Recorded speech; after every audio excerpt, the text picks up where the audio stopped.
Oh, we're already back, folks. We are already back. What up? What up? What up? What up? Yeah, I don't exactly know what happened a few seconds ago. We disconnected, but thank you, Sarah. My cat is protesting. You might open the door for him real quick. Uh, Come on, Chunky. come on in, buddy. Come on. Everybody ignore him. Such a Just cute yeah, cat. he's fucking adorable. He's so fucking cute, his little face. Dude. Thanks, man. Yeah, he's hilarious. Little cat face, bro. His name is Legato. Legato? Oh, awesome, dude. But I like that, man. Sarah, thank you so much for texting me and asking me if we're gonna be back on, so that I could tell that we were disconnected. I would have never known. But or not for a while at least. But yeah, I mean, thankfully it was only out for like 30 seconds. Oh, that's fine. But yes, we were talking about the seconds I was talking, bro. we were talking about the SM55. Real quick, and that is your microphone of choice. You were saying? Yeah, definitely. And It changed my whole.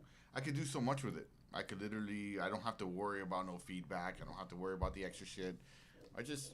Yeah, man, it's perfect for me. I mean, the thing is, people start talking about like, oh well, Des Farrow from Cold Chamber uses that. And Yeah. you remind me of this person.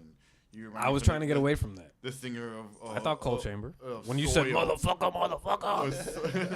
I was like, oh, that's Cold Chamber. Oh yeah, that Cold Chamber influence is always gonna be there. But I like like that, man. Soil and all that. I'm like, oh man, I don't want to be stuck on one mic, but My bad, brother. You might open it up for him again. Sorry. it feels Sorry. good. Yeah, no, I love that, man. This guy And- needs and- his own doorknobs, dude. He's hilarious. You can actually leave it cracked for the lip. That'll Sorry. work. Cat problems, guys. And yeah, with the vocals, man, and I was trying to get away from the comparison game too. I've been trying to stop doing that in general. Mm-hmm. With anybody that because like you wanna give them their Yeah. characteristics. You don't want to be Yeah. like, dude, you sound just like this guy, Yeah. and mixed with that guy. Every show is a different person I get compared to. I'm like, all right, cool. Yeah. I'm Like cool if with this that. artist came on the face of this artist, like If this artist had a baby, oh my God, that'll be you. is that too much for the first 2 minutes of being live again? Am I gonna get flagged for saying that 2 minutes in? No, you're gonna be okay. We'll just keep a line on that disconnected. Yeah, right. Exactly, guys. I hope you guys are having a good night. And sorry, yes, I was sorry. Yeah, that totally interrupted my train of thought. This whole disconnecting thing, but that's part of the fun of what we do, guys. What I love is that you guys are a metal band. And a big question I had for you guys tonight actually is that do you guys see Open Nerve being a band in the top 10 Billboard metal charts, or is the goal rather to be number one in the underground scene instead? Oh, dude. And have that real fan base and like what is the both you guys can tackle it. You want to do the management? You got it. All right, with both. Both. As a musician, Good answer. as a singer of and a vocalist of the band, obviously, Kings of the Underground will be the greatest thing in the world. Sure. But as a management and all the hard work that goes in, that I put in as an individual to put the shows together, or whether it's scheduling each other to be at a certain place, I want us to be obviously on the billboards because that'd be fucking awesome. Selling out arenas, of course. Yeah, no, but that's later. You never know. Okay. I'm ready to pay our dues. Yeah. I'm that guy, man. I've been around for way too long, and I was actually talking to a friend of mine earlier from another band that I won't mention because Shout out Alex in the chat. But we obviously, Alex. we paid our dues, and I finally got a good group of guys. Yeah. After all the projects I've been in, I finally got a good group of guys who were focused and were ready to pay our dues as Open Nerve, just as its own thing. That's going out of town. That's doing a couple more records with whatever setup we have, as and It's exciting, man. I'm fucking ready, dude. And I think me and you don't stop now. No. We literally talk every day about something new, good. Yeah. and we haven't had that in years. And that's kind of why this project's around. That's that good refreshed feeling, guys. And that's what I was saying earlier about being in a new band. Being in a fresh band, I'd rather, is being able to kind of set that tone Right. among yourselves, set Right. that pace, and then you guys maintain it over a while. It's not like, even through getting new band members through. I know. Tell us a little bit about your first music video shoot, if you don't mind. Because tell us about that. Because the thing is, folks, like we could talk about the cool stuff all day. The victories and stuff, but you got to get through like the. Everybody sees the finished product, the video, but Right. then they don't know what goes on behind it or what the process that it takes to even schedule things to get everybody to meet up at the same day. Yeah. Like what does that tell us about that? Because that's the hard part of being in a band. And I mean, Yeah. first music video, we everything was kind of rushed. You know, Sure. That's a little bit on me, my impatience, and maybe a little bit of yours. We just kind of wanted to show this product off so bad that we didn't plan it out correctly. You know, it's like having a good idea, you just want to run out and tell somebody. You know, Sure. But we did what we can with the spot we chose, and then we did what we can with the time we had. Right. You know, we literally gave each other, all right, you got 7 hours to make a fucking video. Wow. Yeah, in a day, dude. And then, you know, there's like, you know, back and forth with like the guy that like made the video, and you're like, shout out to Ewar from They Might Be Zombie. Right. And it's like, you know, he gave us a project. We're like, oh man, that's not. We were thinking it like this. So you're trying to like convey ideas with someone else. This is important. Everybody listen up. And you know, he's like, he's a videographer. He's the guy that directed it. So maybe he sees it different, and he hears our music and sees it. But it's like, no, but that's not how we want it to look like. And you know, it's like interesting because you could be. It's like weird. Like if you're a videographer and you're like your idea is like editing and that's like your thing, you kind of like want to do it to represent yourself really well. Sure, but then the band wants themselves to come off a certain way, so you just gotta. It's like weird. Like you have to like kind of meet in the middle. It's literally meeting, in the middle. It's something to where, because you know when the video starts, you see Ewar's name there, and so his name is on it, and he doesn't want to put out a shitty product. Of course. But we also want to look a certain way, so it's like it's just a balance, dude. It's interesting, but it's kind of weird too. It's weird, but it's good. Yeah. Here's the thing, guys. Like you want to have these kind of ambitions. Yeah. You know, you want like, and I'm telling you guys at home, you do want that, because you know, no matter how much somebody might think that somebody's hard to work with or whatever it is, like it's good to have a vision, and it's good to try to execute on that too. Right. Because otherwise, nothing happens. I think we ended up having the vision we wanted. Yeah. Pretty much for what it was. Sure. Yeah. I would just tell everybody at home, don't rush it. Yeah. You know, don't rush it. Don't ever rush it. But if you're that good at just thinking on your feet, and you got two creative people that sit in front of a computer for 4 hours and drink a couple of Shiner Box, you'll make it fucking happen. Shiner Box is good beer. That's how you do it. It's good beer. That's kind of how it goes. So I never just saw it as okay, well, let's take an L on this one. I always focused on I gotta finish it. No, and it's not an L. The video's still cool. Yeah, it's great. It was great. Fun. It came out great. I like the way it came out. We wanted it to be dirty like that. That was the whole point. You wanted it edited. Yeah, you know. Yeah, and it's like neat because like as you see the video performing, like the performance, right? And then like you look at another person's music video, and you're like, oh, I feel like I could have addressed the camera more, or like you know, it's because like you know. It's weird. Like the focus is Lewis, right? Because he's the singer, so you see a lot of him. But then one thing that I noticed is that since he's holding the mic the way he does when he sings, like right in front of his mouth, so you see like this. You can't read the lips. Yeah, but then during the bridge, right, like which is like a very little transition at the last chorus. Yeah. He starts turning his head more like this, and he's just like, and you see the mouth, and you see like his expression. You're like, okay, so next time we do a video, I'm gonna tell him, dude. Angle, like bring the mic away from your face so you can see, or like don't even use a mic, use your hand. So it's like you're like, okay, well, we learned. Yeah, you know what I mean. We learned. You know, we could have been like, oh, we got to reshoot that, but we were just so like. It's good to know, guys. You This know is the what stuff I'm you got to do. saying? Like, in order to get a stream like what we're doing tonight, you have any idea how many shitty days I had? I believe where you're echoing and you can hear yourself like in a delayed way and all sorts of different like latency, all sorts of different problems that come up. Yeah. You know, even just disconnecting tonight. To me, now I laugh at it. It's part of the fun tonight. Right. You know? And because to me, I'm like, this is how you grow, and this is the underground, guys. Like we're lucky. Like right, and I say, and I'm not trying to glorify the grind. Yeah. You know, like some people do. Yeah. Because it's cool. It's cool to work hard, but you also Embrace like the grind. Yeah, gotta grind, man. Yeah, bro, you're grinding, dude. Yeah, sell your soul to all, but offer your soul, you know, for free. Basically, that's what they want you to do. They're not even trying to get you to sell it. They just want you to give it. They just want you to give me your soul. Jesus. But anyway, no, folks, it's important, guys, and it's important to just kind of. It's important to understand what happens on the ground level. Yeah.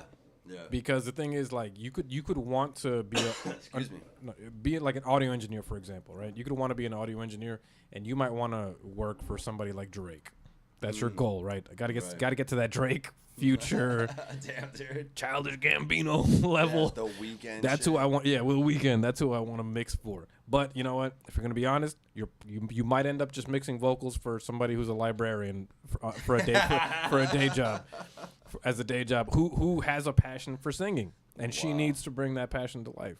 And who's gonna facilitate it? Yeah, you know. And that's the thing, like, but you're actually touching somebody's real life there. You know, a Drake might just forget your name until he has to shout you out, or until your name has to be in the credits because you fought for it for 3 months. Because that's how these stories go. You don't get your credit until you have to fight for it. These people are fighting for royalties. These people are fighting for all this type of shit. We're on the ground level, guys. And it's an exciting place to be because the hand-to-hand transactions are real. When you guys start selling merch, those are going to be real, you know? Like, all those people that are going to wear your shirts are going to be, like, the dopest, you know? That's going to be the dopest feeling. And, you know, I'm going on here, but it just excites me a lot. Yeah. It excites me a lot to be on this level of... excuse me, what's going on here? No, I agree with you, man. I think it's very... it is exciting, but it's also, for me, like, nerve-wracking. Because you want to, like... There's a certain, like, pace that I don't do it intentionally, but, like, there's a pace that I want this band to move in, right? There's, like a heartbeat that needs to be consistent. So, like, there's times that I call him, I'm like, I'm fucking antsy, bro. Like, we got to do something. And he's like, chill. I'm already working on it. I've got, like, 14 shows up north. And I'm like, okay, like, that's exaggerating. We have ideas. We have ideas going up north, Orlando, Tampa, and beyond. But it's, like, me sitting here, you know, because he's, like, the business dude. He's like when it comes to like organizing shows and putting together shows and where we can play, that's all him. That's not me. That's what's up. I play guitar and I write songs. That's it. He does all the business shit. That's an important role, dude. Yeah, man. And he's good at it. And but yeah, dude, it's like when I feel like I'm like, oh my god, I get antsy as fuck. He's like, dude, I'm working on it. Chill. And how long of a time period is that? Like a week? Like hours. A week and a half. Hours. I get up at like 7 in the morning. I already see a text. And I'm like ignoring it. I'm ignoring it till like 8:30, 9. Until you had your coffee. And then I know I have to. It's gonna be from like 9 to 10:15. I'm gonna have this conversation. So I'm like, let me wait till I'm ready. It's so funny. Till I'm ready, and that's literally like a every other day basis now. Yeah, dude. That's so funny. Yeah, like there's because. There are times where like I want to get something. I want to get like his direct feedback like immediately. I don't want to wait for a text. I just want to text me, dude. You know. So I want to hear his voice. I want to get his reaction where he's like, I don't know, or you want to hear the inflection, you know. So I'm like, dude, fucking call me, please, bro. I'm fucking dying over here. I have these ideas, and then let me know what you think of this riff. So there's another side to that too. Which is what? It's me still up at 3 in the morning. Oh yeah. He's getting up to go to work, and I'm like, hey, call me real quick. So then I'll be like doing my paperwork, like sitting in my truck, and he's just like, so I was thinking about this idea. You don't even understand. I'm off. And I'm like, damn, dude. Like, so like it's like I'm sober headed, like at work, listening to him, and he's like, I was thinking about this idea. It just took a long time, but hear me out. And I'm like, hey, buddy, we'll think about it. Like, we'll just call me in the morning. Tell me if that idea is still good in the morning. And it usually is. And I call him at 7:30 in the morning that same day, and I'm like, yo, remember what I told you? It's gotta happen, bro. Yeah. The song's gonna be a hit. What the? Do you not sleep? I'm insane. I don't believe in sleep. Yeah, dude. In the mornings for me is when I do like the most thinking. Like when I'm driving, like I'm a truck driver, right? So like when I'm driving to like my first stop, you're on the highway and just thinking like, you have your morning coffee. I don't drive with the radio on. I just like it's quiet because I'm trying to set myself up for the day. Oh yeah. And then I'm thinking like, damn, dude, like it's quiet, meditative. You hear the road, you hear the truck. It's like a hum, so it's meditative. And I'm like, I should do this. I should do this. What about if the band did this? What about if we change that? Oh, what about if the other thing wasn't that good? So it's like I go down this hole. So by the time I get to my first stop, I'm like, dude, please call me. I have these ideas. You're so pent up on these. Yeah, man. And I think like what I got to do just for his sanity, so I'm not bugging him all the time, is I just got to start journaling shit, like journaling down ideas. So I want or like what I've been doing lately. I started like this, like the past 2 weeks, is actually using the notepad on my fucking iPhone. That's what I wrote for tonight's episode. I've been doing it. I saw it, and I just have to start like. I have like, song titles and, maybe like song ideas or song concepts where I'll be like, dude, write this song about this. And he'll be like, okay. And take that and run with it. Yeah. You could share it, and then every time you update Yeah. it, I could just fucking read it. Correct, which That is way why I don't started have doing to it. Listen to you talk for like a Damn, there's a lot of resentment on his Just part kidding, about me just kidding. talking. Asshole. They love love each that- I other. love that too. I love I that. swear they. But they yeah, love each dude. other. So like the idea was just to start using it and categorizing things, so that when I go back to it, I'm like, not good, and delete it or whatever. But yeah, dude. I just started writing shit down just exciting. so I could see it instead of like But me imagine, hearing it. you see how our minds are just always constantly fucking going? Yeah, That's how the band started. So that's why it went so quickly. yeah, It went from June 1st, we basically started talking as like a band. Like we got a drummer. yeah, Let's get Alex in. And then by October 31st, record release. yeah. I like that though. You know? I think it's okay. Okay, I'm trying to figure out how to frame this question. Frame The it. the, dude. the the time constraint that you guys set upon yourselves. Yeah. You know what I mean? Like what you guys are like. We gotta get it up by this time. Is that because you love the music? Is it because you want the music, or is it the performance aspect? Like you guys want to be on the stage, like you're itching to be on the stage No, again. I mean we could have. It's both, I know, but We could have been on stage without Without the right having, music. without having an EP. It's possible we could have started playing shows, just jamming. but there would have been less to show for it. Which you is know? the important part So these like, days. here's an example, right? Like, we have ideas to play shows in Tampa and Orlando, and we have plans, and we're in contact with people to try to organize those things because getting a show is hard now, dude. But we're trying to be as proactive as possible to get our name out there. But the cool thing about having what we have now under our belt, for example, like I set up the band. I set up the band's link tree. Oh, that's awesome. You know, I love that. There's That's no good. there's no OnlyFans. All right, there's no like check out my free bio, whatever the fuck. only shit. only bands. Only bands. There you go, dude. It's just sweaty guys in a van, just fucking like. There's a But, market for that. I'm sure. Shit, dude. There's like 3 women at the concert. They might tune in. Might jump in on that, dude. Tour bods or some shit like that. We call it tour bods. I want your bod. Those commercials. Those commercials back in the. The bod body spray. Yeah. Was in a Windex bottle, bro. I'm like, What this guy the has a 12. fuck? This dude has a 12-pack in this commercial. What is this guy doing? The motherfucker does not belong on a basketball court. He should like. Yeah. He's just too ripped, bro. I want your steroids. But yeah. But, Anyway, what folks, was it? What was I saying? No, dude, Back to the music. what I was the point I was trying to make was that with everything that we rushed to get done, Yeah. we have something to show. Like it's like an arsenal of promotion, like almost like an EPK kind of thing, an It's important. electronic press kit. Are we gonna get memes soon? I hope so. We need them. Unfortunately, and maybe we could. Maybe it's a little hidden topic. That's The- what's wrong. We're like in a weird cusp growing up. Yeah. You know, we're from the 90s, man. We're like Facts, Yeah. bro. It's just we're used to flyers and Same, dude. Yeah. It's so hard for me to. we didn't have cell phones. No. Growing up, we go to a concert and it's like your mom's like, hopefully he comes back. You know, like Yeah. let's see what I'm happens. I gonna can't wait right track here, him. dude. I'll wait I for can't you. track this motherfucker. I'm there in Bayfront Park watching Seven Dust. I'm like, you know, like Well, even the flyer I made today for the episode tonight, you know, Yeah. as I was making it, I was like, this is so old school. Yeah. Like, I was making it, and I was like, you know, and it's an experiment. Maybe in the next episode, I'll try something else. We'll see how it works. I'll let Sure. you guys know.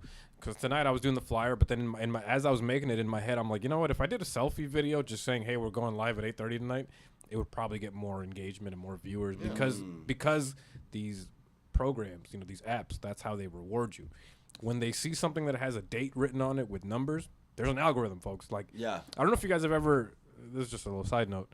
Have you guys ever been on Facebook and it's still loading and the picture doesn't load right away? There's Yeah. a little description written there. Right. There's for example, like I was my internet cut out for a second and this picture didn't load and there was a description written on the picture. It was grayed out, but it said woman with dog smiling. And then I refreshed it and went back to that page and it was a woman with a dog smiling. What the fuck? So it knows the dog, Well, the it woman knows was what smiling, not the dog. It knows what pictures were being put up. Like, Yeah, because it reads what you're putting up before you even put it. Like the algorithm knows what this picture is, and then it's gonna figure out who's gonna see it. So if it shows you with a car with a ribbon on it, everybody's seeing that today because now you got a new car. But if it's your flyer for a show this weekend, come hang out. You're like, hey, come to our show. It reads those words and it's like 5 people. Damn. You know, because that, and you got to fight again. That's why the memes are so effective these days, guys. You know, that's why the memes are important, because it's the only way. It's the only way that you catch people's attention and be like, oh, you know, this was a prank video, but they're also playing tonight at 8:30. Oh shit. Yeah, that's something we need to get caught up with. It's just, it's man, hard, I just don't. It's like in my head, I just gotta get out of that. Me too. You know, I've seen a lot of musicians. You know, we're in our mid-30s and we have these bands and we have great bands and we're doing all these great things, but you're kind of pushing yourself. You're making yourself do it. It's like, hey guys, we got a fucking TikTok now. Like, it's true. I don't even got the app. You know what I'm saying? Like, I see my 10-year-old daughter like, oh, doing these fucking things. I'm like, fuck. If I just jump into maybe one of her little dances, I'll be like, hey, open air playing. Blah, blah, blah. I might get more than what I get now. Yeah. Like, It's true. It's true. It's not until you do the, you know, like, because you got the microphone. It'd be cool. Like, honestly, like, I'm not even trying to be corny here. Like, you got the microphone. If you did like some sort of like Sinatra cover, but in like a metal version, you might just get 1 million views off of that. The hair to the side. You could do a whole thing. Like, you could just do like, yeah, you could just do a whole like just a little 30-second thing of you doing like a metal Sinatra song or something. Because I mentioned Sinatra earlier, or any other singer you like. Yeah. You know, you could do that, and that might just get you. I mean, and John was in my chat earlier.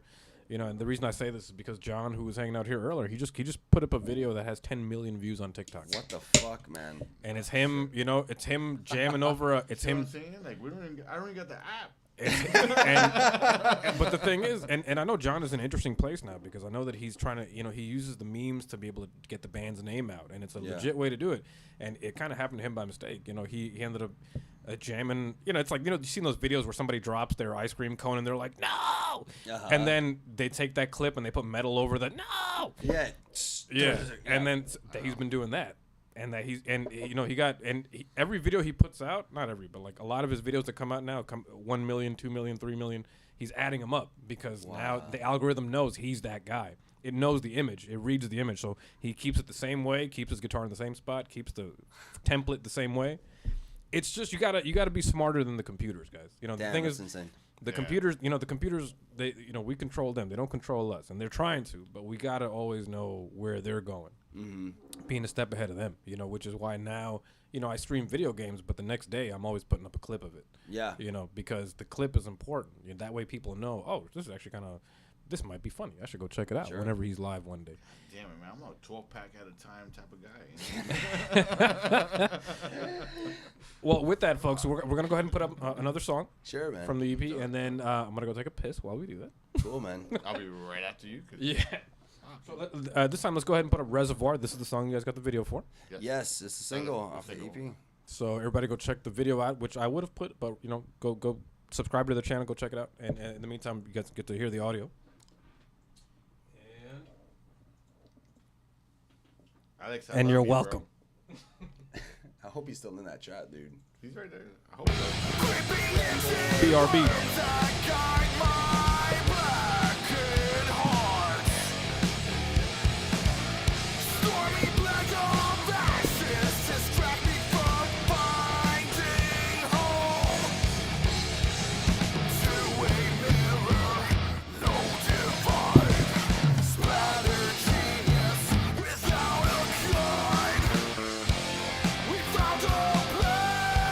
I think this song sucks.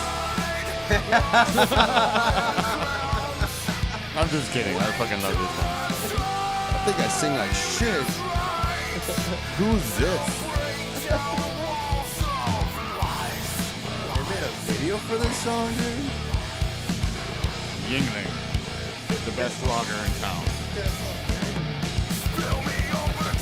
I'm trying. I want that sponsorship, man.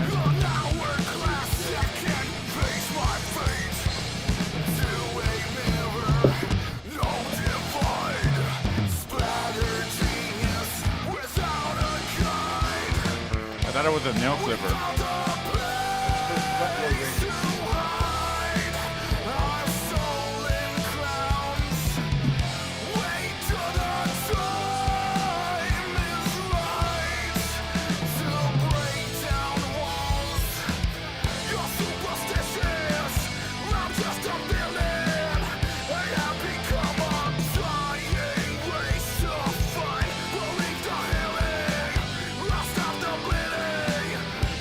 just touching shit. We got guitars around here, people.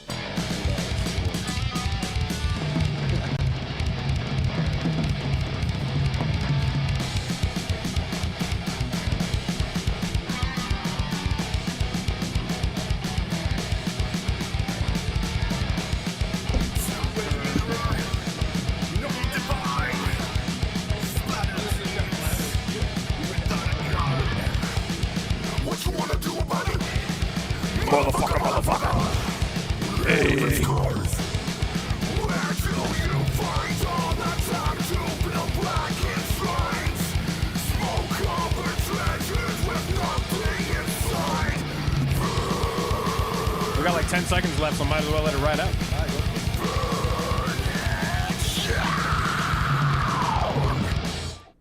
It's crazy, dude. Because, like I was saying earlier today, like making a link tree just so you can fit all your fucking links on your bio on your Instagram. Pain. It was easy. For me, it was easy. Good. For me, it was easy. Pain in the ass to maintain it. For what? To maintain it and add the new links, because then you're gonna come out with new shit. Yeah. But I think that's kind of neat because I think I think a lot, but I do believe that seeing everything that we have, like the link to the single, the link to the video on YouTube, the link to the Instagram, the link to the Facebook, which I have to add. Like it's like neat to like be able to like send one person like, hey, this is what we've done so far in like a couple months. I agree with that. That is the best. With stuff like that, like links to the YouTube, links to the video, and the socials and shit. And of course, like hopefully later on, we add a TikTok and we add like other shit to it. But it's neat because like it's like you're building. I kind of look at that link tree as like a resume of what we've done so far, which is really interesting. It's nice. And it's like cool because I could like copy paste the link and send it to somebody, and then there'll be it directs you to like our socials and shit. It's like neat. It's like really, which we have if we're gonna do stickers. New stickers, I think we can put a QR code for the link tree, and then you can forward it to people or whatever, or that's exciting. People can take a picture of the sticker and it hyperlinks them over. But whatever, like that to me today was like cool. I did it today, and I was just like, man, like we've done a lot, like in the short amount of time we've been together. No, you have. It's an active band. It's alive. Yeah. It's a moving, living, breathing object. We had a lot of energy, dude, and ambition before this band was started to like get more stuff done, but our other band Born Beneath, like they just run on a different pace, like and it's not a bad thing. It's just that like there's a way of doing things in Born Beneath, and we just felt the itch to do something that moves just a little bit faster. Every car model has its speed, bro. Correct. That's a good analogy. So I think that's kind of like what it is, like where not to compare like one band to the other because it's like two different entities, but yeah, we just felt, well, I don't want to say that we're like, not that we're outgrowing the other band. It's just that we had an ambitious drive to like just I want to stay busy. Like I want more stuff to do. It's important, guys, and like an itch you couldn't scratch, bro. Like with or without it, I think I needed to be this busy. That's the way. That's the way I imagine. I gotta it. take a leak. Either I was gonna do this for Born Beneath, or I was gonna do it for another band. Either way, I couldn't have anything hold me back. How long you been doing these vocals, man? Because the way how comfortable you are in front of the mic and a camera, you seem like you've been doing it for a long time. But you said you've been doing it for a long time. I mean, it's been 11 years. Quite some time. Just kind of go back and forth. I think the first 4 years, I could really look back to that first original project and everything I did. Fuck, I sucked. Holy. But crap. you're learning. There's a demo somewhere out there in the fucking desert. What is it called? There's my first band called One Mind. Nice. Jesus Christ, I sucked. Like I look back at it and I'm like, man, I fucking sounded like shit. And then but nobody used to tell you that. No, nobody ever did. Because it was probably not true then. Maybe you sounded great. I mean, obviously you feel that way, so I feel you. But I meant like, maybe it was really good. I'm not just my own worst critic. I'm my only critic in my head. That's all I really give a shit. It's like I need to know that I'm doing something right. That's the best way to do it. I'm the same way in a lot of things. It works. If I'm not satisfied, then it's not good enough. It's not. When you have a bad show, and you're like, oh man, for me, it's like a week. I'm like, oh fuck, man. Should have done this. I hate this. Why did I do this? Why did I do that this way? Blah blah blah. You fix it and you grow from it. That's part of the fun. Vocals though, man. Honestly, I just. You've been singing around the house? Your parents got you into that? I always sing around the house. I always sing around in my car mostly. I'm in my car. I travel a lot. That's cool. The car and the shower are those two places. And at home, it's just a lot of Queen. Oh. A lot of Tom Petty. A lot of Led Zeppelin. That's all we listen to at the house. You know, my wife's always throwing fucking Michael Jackson and good stuff. People like, yeah, we listen to like non-metal shit. You know. Yeah. And that's kind of the way I practice. You know. My favorite bands are, you know, are made up of artists that have those similar inspirations. You know, from you know different singers. You know, from different genres and from different things. 'Cause that's how you end up with new sounds. Like one of my favorite bands, and to this day, it's just like one of the top 5 is the Pixies. Oh, nice. That's like out of this world type of music. Like you just grab all these influences and you just make it your own. You know, especially they came out in 1989.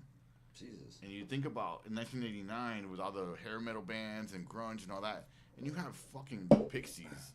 Yeah. With those vocals and the backup vocals and the great pop feel, yet grunge and. You know, you bring up something interesting because you mentioned that, you know, the Pixies, they formed in '89. Mm-hmm. Now I'm thinking, because I thought about it like at the time, I'm like, damn, they must have had it, you know, must have been easier to get focused. Formed earlier, the first record came out in '89. There you go. You know, I was thinking about it at that time period, and I'm like, oh, you know, like all these bands got discovered at that time, but I'm like, you know, the barrier of entry must have been just as tough as it is today. Yeah. If not harder, man. If not harder, because you know everybody's playing in clubs, and if you were the shittiest band that night, you're not getting looked at. Or maybe I don't know. Yeah. But maybe you are if they can sell you that way. I remember being younger, dude, and like going to see shows at Churchill's and shit like that, and being like, how do they get shows, bro? Like they must know somebody that knows somebody, kind of shit. But dude, and then like, you just make a call. When I got into the scene, it's just like, hey, I want to put a show together, and it's usually talk to this guy, and he's like, I got 4 bands, let's do it. And it's like that. Half the time they're like, oh, thank God. Yeah, but that's me putting in some work though. That's him. Yeah, I'm not downplaying what you do, sir. I'm not downplaying what you do. But yeah, dude, it's like not all venues are the same. Yeah, dude. True. It's like really neat because yeah, like now you can record a whole record in your bedroom, dude. You don't need to go to a studio, and that allows your music. You know, you can. We have a what's the name of that fucking service that we used, like a DistroKid kind of shit where you $20 a year put your music on there and fucking anybody can listen to it now. We use CD Baby on it. CD Baby, yeah. Oh. So it's like you put your music on it and then it disperses it to like iTunes and Spotify, and you can pull up our songs on Instagram and shit and TikTok. It's like, how much is CD Baby a year? How much do you pay for that? How much you guys pay? $30. $30 a year? Yeah, it's not bad. So it's like. It's neat, dude. It's neat that we're at a time where you don't have to be like you don't have to have a lot of money to record your music. You can do it. A free app on the phone can do it for you. What is the hardest part about being in a band today, guys? Communication, for sure, bro. That was a quick answer. Yeah, because you that's how I know how honest that was. I think we went through it. This is how this band got started. We went through it, dude. That was good. Being in projects that didn't have the communication, and to go into something like me and him literally talk every single day, and we just brainstorm every single day. That's what it takes. To coming from somewhere where it's like, sorry, I had to bug you, Luke. Can you come closer, my man? Can we? We'll talk about it on next week Thursday. Oh, Sarah Marshall. That's awesome name. Oh yeah, her name is Sarah Marshall. In real life though, and it's her actual name, and we're not forgetting her. That is awesome. And she said the song is dope. She said the song is dope as fuck. So she was loving Reservoir. Cool, man. Shout out to Sarah. Sarah lives in Alaska, the coldest place in the world, so she knows metal because she lives in conditions. One of my favorite metal bands are from Alaska. Who's that? 36 Crazy Fist. They're from Alaska? Fuck yeah, dude. I remember they were on the Headbangers Ball CD back in the day. Yeah, dude. They're now based out of Portland. Shit. Yeah. They're now based out of Portland. Is it Portland? I think it's Portland. That's what's I think they're based out of Portland. But yeah, they were formed in Alaska, dude. That's where they're from.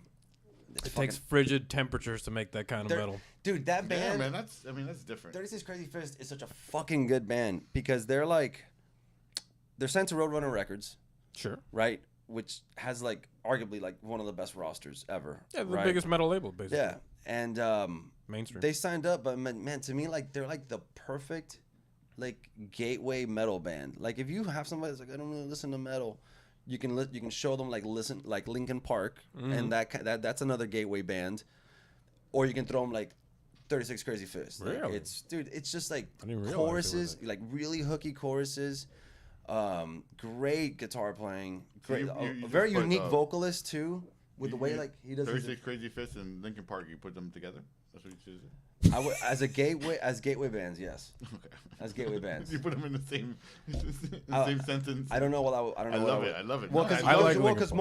most people's gateway to rock they'll say Linkin Park, they'll say fucking the first record, Hybrid Theory, would be You know, like I'm thinking most of- people's like gateway to metal. that's Younger hardcore, younger people's Me, gateway me. to metal. I'm one of those. I know you are. Same. Hybrid Theory was my first album. Yeah, I my think first CD I- next to the Baja Men Who Let the Dogs Out. Okay, mine was hold on, Creed, Human Clay. Well, I just heard. Wait, Big Willie style. Those are the two CDs I had to very early on, dude. Na, na, na, na. Yeah, I bet you both won't remember Jimmy's Chicken Shack, right? Jimmy's Oh, Chicken Shack. you Who's sent me that? the- Yeah, that's fucking weird music, dude. Weird. I think my fucking- stepbrother showed me this on a cassette tape a If you're long time gonna- ago. It's like It's like Primus almost. What do it's I like do? Primus. What My do I stepbrother do? did show me this. Yeah. It was like Primus. He's like, this shit's crazy, man. Nah, It's like Primus, but worse. yeah, it was bad. It wasn't okay to like. Not that Primus is bad, but Primus, I think there's a mindset you gotta be in to listen to that shit. Oh, Sarah says, hell yeah. I've seen them live many times. Are you talking about 36 Crazy Fists, Sarah? Sorry. Probably she's the She's Alaska. an Alaskan or native. Jimmy's Chicken Shack. Is she talking about? Jimmy's I Chicken Shack. hope not Jimmy's Chicken Shack. Maybe Creed. That'd be cool. I mean, he might be from California. I don't know. Dude. Or You know, Creed. you know, the singer of Creed got into a fight with 311, the band 311, at a hotel bar in Hawaii. What? What happened, bro? He made, I think he was hitting on one of the 311 band members' wives, and he said some weird shit, and then they got into like a bar fight. 3 of the members with He Scott would. stabbed. That is awesome. I wish like Open Nerve was there Yeah. so we could just fuck everybody up. Yep. 36 Crazy. 36 Crazy Nice. They're Fists. fucking. You know she's a awesome. fan. She said 36 CF. That's how she knows what's up. Dude, That sounds like an that- elevator. Like that's what I'm clicking on The an first elevator. record of that band was not a Snowcap Romance. I forgot the name of it all of a sudden, dude. I'm drawing a blank. The first record was a very new metal sounding, like record, you know. And it was very like new metal adjacent. And the next one that came out, they started to take like a more metalcore kind of vibe with Type of sound. with the times, and they just keep consistently releasing good shit, dude. That's a good band, but that's a band that has like a formula, but they execute it so fucking well, and like the vocals are so unique. I love that band. That's dude. what's up, man. That fucking band. Is I got a rad, question dude. for the next Open Nerve project. Okay. Are we gonna get guitar solos? No.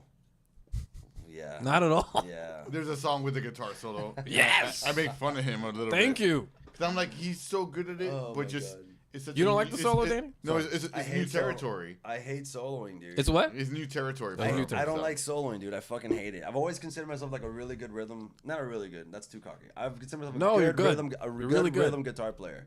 Yeah. You know, and I can like if someone else is playing, I can accompany them. Like I can figure out like scales and like Which is the most important part, by the way, guys. Yeah, like, Nobody's I paying tickets can- to watch you play solos. you know when I joined Born Beneath and they already had music already written. Sorry, Danny. Oh, it's all right. When they had music already written, and I joined. I just started out. You know, there's like one part that a song that we played in the chorus. I finger tap because I heard a music and I felt a way and I transitioned that into my interpretation that can accompany that. Yeah. But when it comes to soloing, like that's just some shit I just don't. I just can't. I could do like a little octave chord run or something like cute, like maybe some dissonant shit with like a delay, like a sound, you know, in it. But What is the part that gets in your way? Trying like playing the wrong notes? Is like thinking No. of the wrong notes? Yeah, dude, I can't fucking jam that kind of like I can't solo over someone's like guitar playing. I'm gonna show you something later. Oh shit. Okay. I've been jamming on these jam tracks on YouTube, I used to do that. and there's one. It's a shout out to Backing Tracks by Tim. He's only got 7,000 subscribers. He needs more. And I jam on his stuff a lot. It's a lot of this genty type, like a lot of modern. It doesn't sound like an insurance commercial, like a lot of the jam tracks do. So it's good shit. Helps you really get, and especially in the type of music you like, which is more Yeah. modern metal sound, different scales, not just like the blues type shit. Yeah, dude. You know? I try to stay away from like I think it'll help you get in there. when it comes to songwriting. I think I try. There's a way that I play Yeah. that, and I noticed it that's specific to me, Got the wall of sound. Yeah, dude. I love that. One of my friends calls it like the floppy fish chord progression. Stop it. Because it's like my fingers when I play, since I play like in drop A and I do a lot of barring, it's like he's like your hands are like a floppy fish out of water. Because it's just like this like constant pull off shit and moving around, a lot of hammer-ons and pull offs.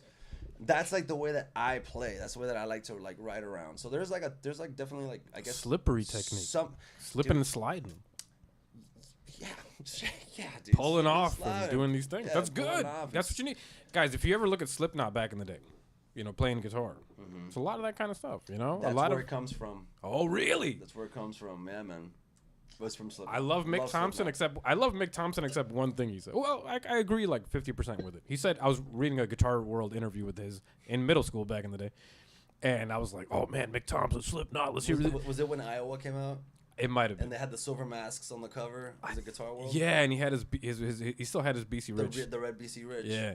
And he was talking about how, like, because they asked him, like, oh, what happens if, like, if your hands started hurting when you're playing the music? He's like, that's just the lactic acid fermentation building up. Stop being a pussy. Just play through it. With his sunglasses on. Like, I can imagine him saying that shit. Yeah, and this is me reading it, but it wrote it with the accent. So so that's why I say it that way. But, the thing about it was I was kind of like, your hands should not be hurting that much. Macronium. Hey, what's going on, Joe? Danny's a loud motherfucker, and I love it. What's going on, Amanda? Thank you, Amanda, for hanging out in the chat tonight. I love it, man. I love that dude. Shout out to everybody hanging out in the chat tonight. Guys, we're hanging out with Open Nerve tonight. If you guys are just catching up on the chat, Open Nerve is a new band formed in, 2021? Yep. Yeah. June 2021. No, 2022, man.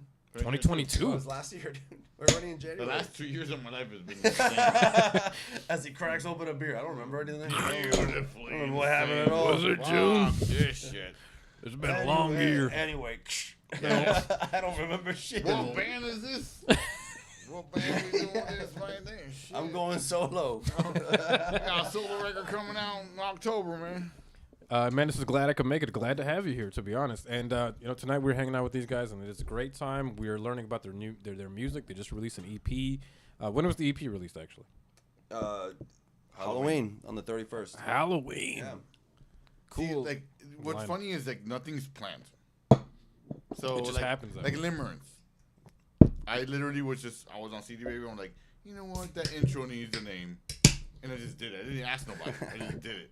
Limerence, then, the opening song. And then it's like, all right, cool. All right, by the way, guys, it's gonna take a little bit for CD Baby to put the record out. Right. I gotta put like maybe 2 weeks in advance.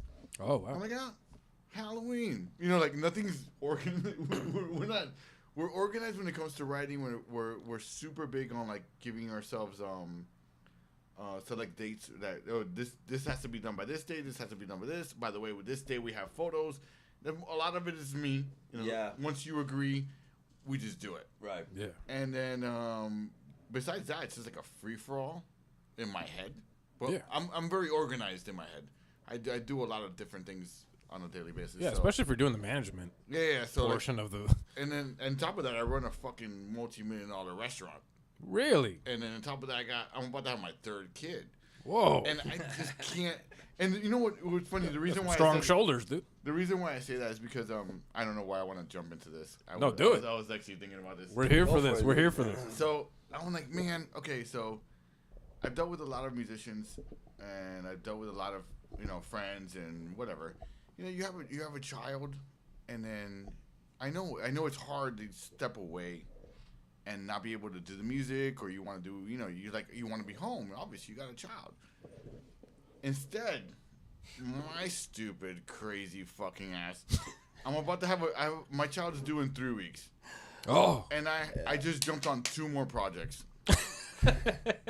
Well, because maybe you just want to see how much you can take. I don't know. There's something to it, man. It's not. It's for me. I think it's subliminal. You said that.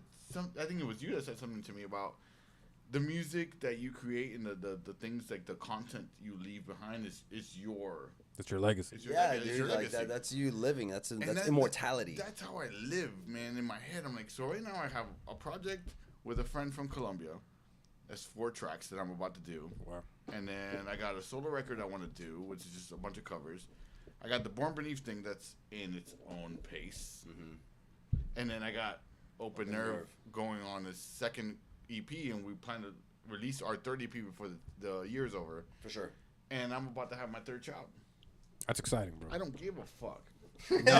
Like, I really don't. Guys, that is truly rock and roll. That is truly rock and roll. Oh, Amanda says, wow, restaurants take up so much of your time and kids and music. Dude, you're a legend in my mind. That's fucking cool. Thanks, Amanda. That is super dope. Shout out Damn, Amanda. dude. Amanda lives in Canada. Very cold place. Also very cold. Yeah. So, you know, And I've been listening to like one of my favorite bands that I've been listening to lately are Canadian. So that's who's that band? Archspire. Archspire? Archspire. I think it's Archspire. ARCH. Spire. Yeah. Spire. Good shred. I fucking love that band. That's what's up. I love gotta listen that to band, dude. I'm obsessed with that dude's YouTube channel, the guitarist. Is he doing tutorials and things? He just does. Oh, Dean Lamb. He's a guitar player? He's a guitar player. I've seen a lot of his Archspire. stuff. Yeah, and his His wife shit's- plays guitar too. Yeah. Their videos are fucking adorable, man. Guys, you know, and I know we're it sounds like we're breaking into a side topic here about YouTube channels and bands, but this is what it takes. Talk about media. This comes full circle to what we were talking about earlier. Yep. He has his band, like Archspire.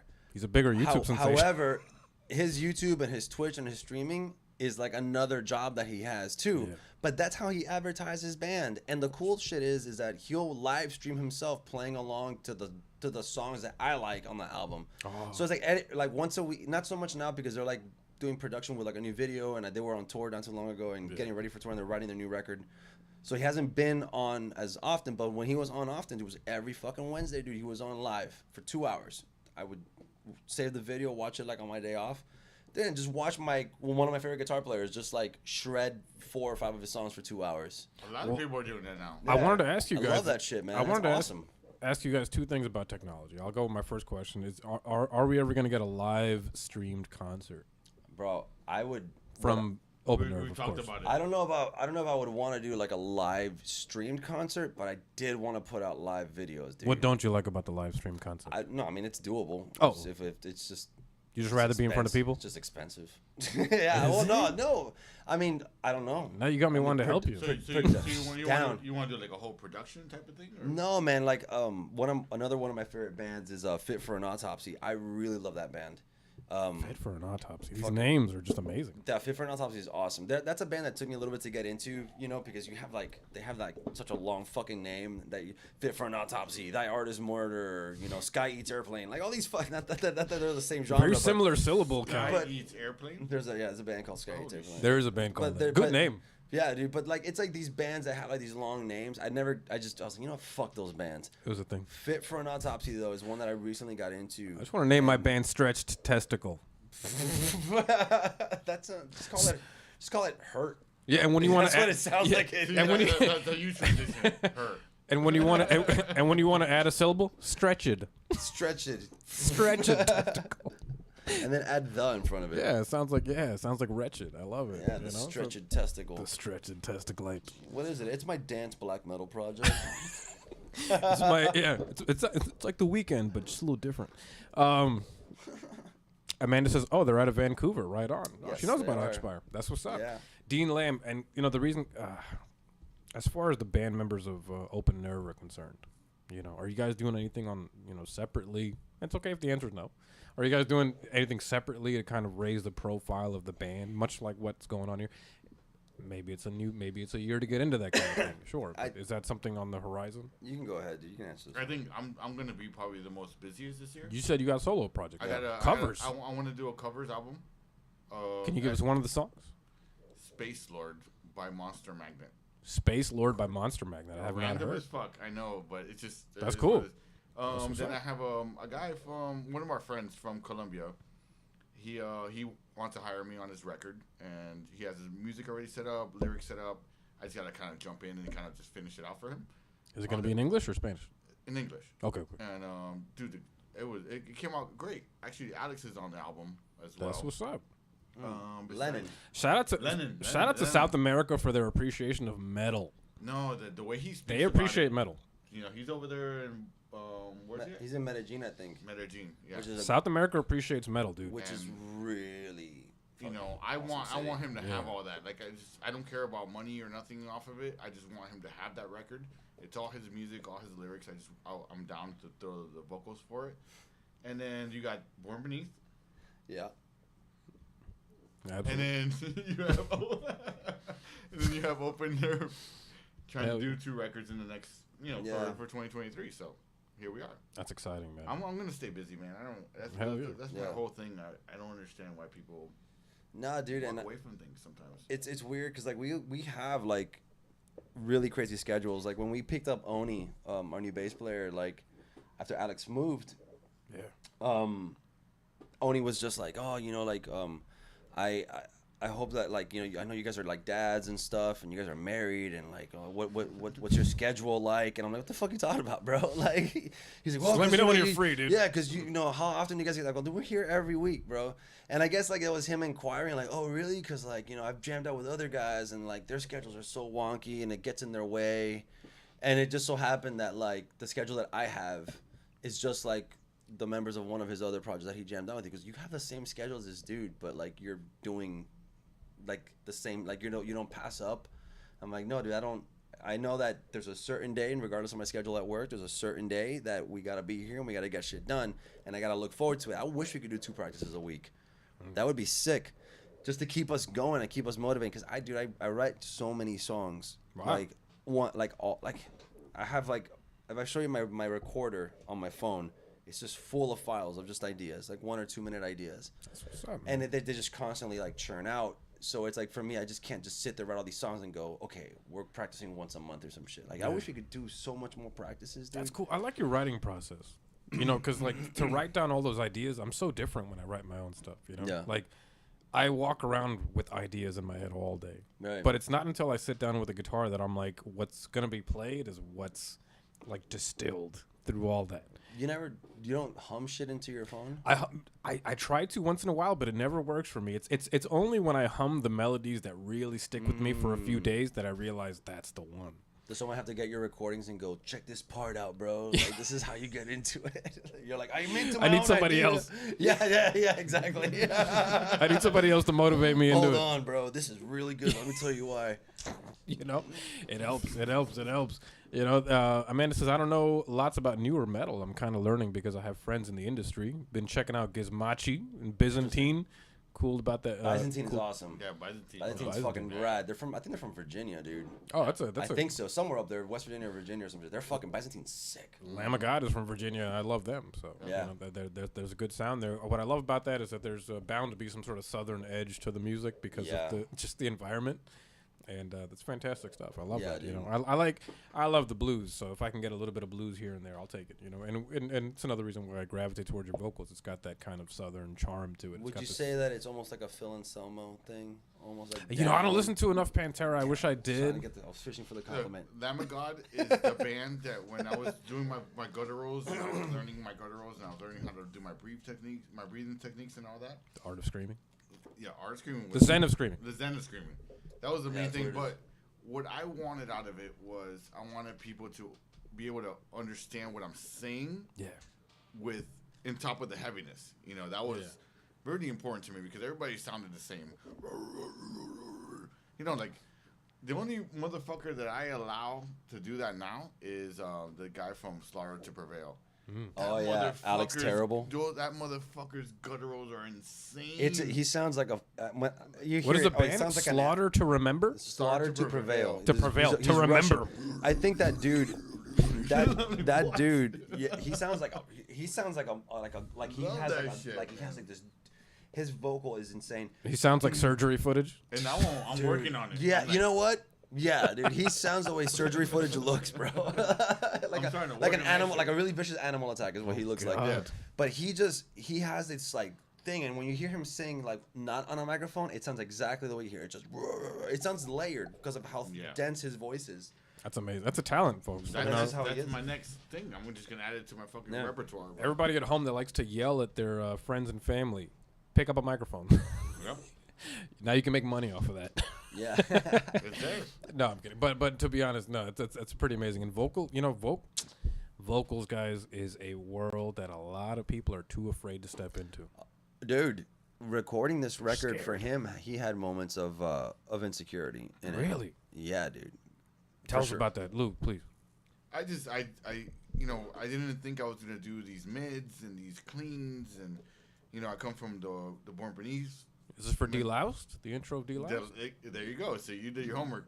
Yeah. I did not know I was gonna do that, but Alex being with Sorry, Alex, not to interrupt you. Just keep your thought. Can we play the song first so that they can hear it? Go for Oh it. yeah, That way they that's could actually a hear good it. It idea. was so different. Yeah, And then we could talk about it right after. Hell yeah. So guys, this is Delouse from this is the fourth track off of the EP, right after Stoic, and this is a bit of a different sound. You're gonna hear it yourself. So Yeah. everybody check it out.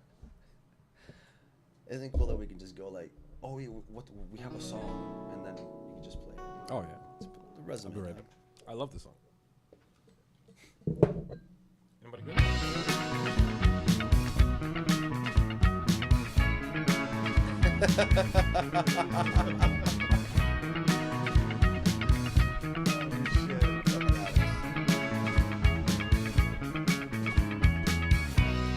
I don't mind if we go blind, my friend. Maybe then we'll find our high again. Infect the world together, secretly disappear.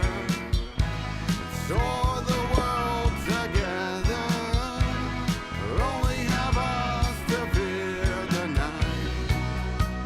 We gotta keep, What is it? so we gotta keep this one rolling for a second. Oh yeah,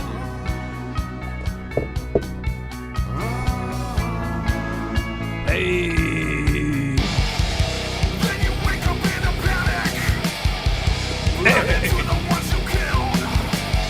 You strike your biggest senses I am, embrace the fear. Then you wake up in a Right here panic, for System of a Down. run into the ones you killed. I did a high pitched scream. You strike your biggest senses I am, embrace the fear. Then you wake up in a panic, run into the ones you killed. You strike your biggest senses I am, embrace the fear. Embrace the fear. Embrace the fear. All right, sorry folks. If you guys want to hear the rest of the song, you guys gotta go check out the project. You gotta go check out the Yeah, project. That is number 4, Delouse on Yeah, the Open Nerve EP. that whole song was written by Alex, Yeah. and he brought it to The us. mastermind. And was like, It's fantastic. I had came with a project with 3 songs completed, and then Delouse was thrown in at the last minute, not the last minute, but it was thrown in like, hey, we're doing the 3 that you want, and then we're doing one more, and it's so I'm like, I also fuck. didn't want it to go.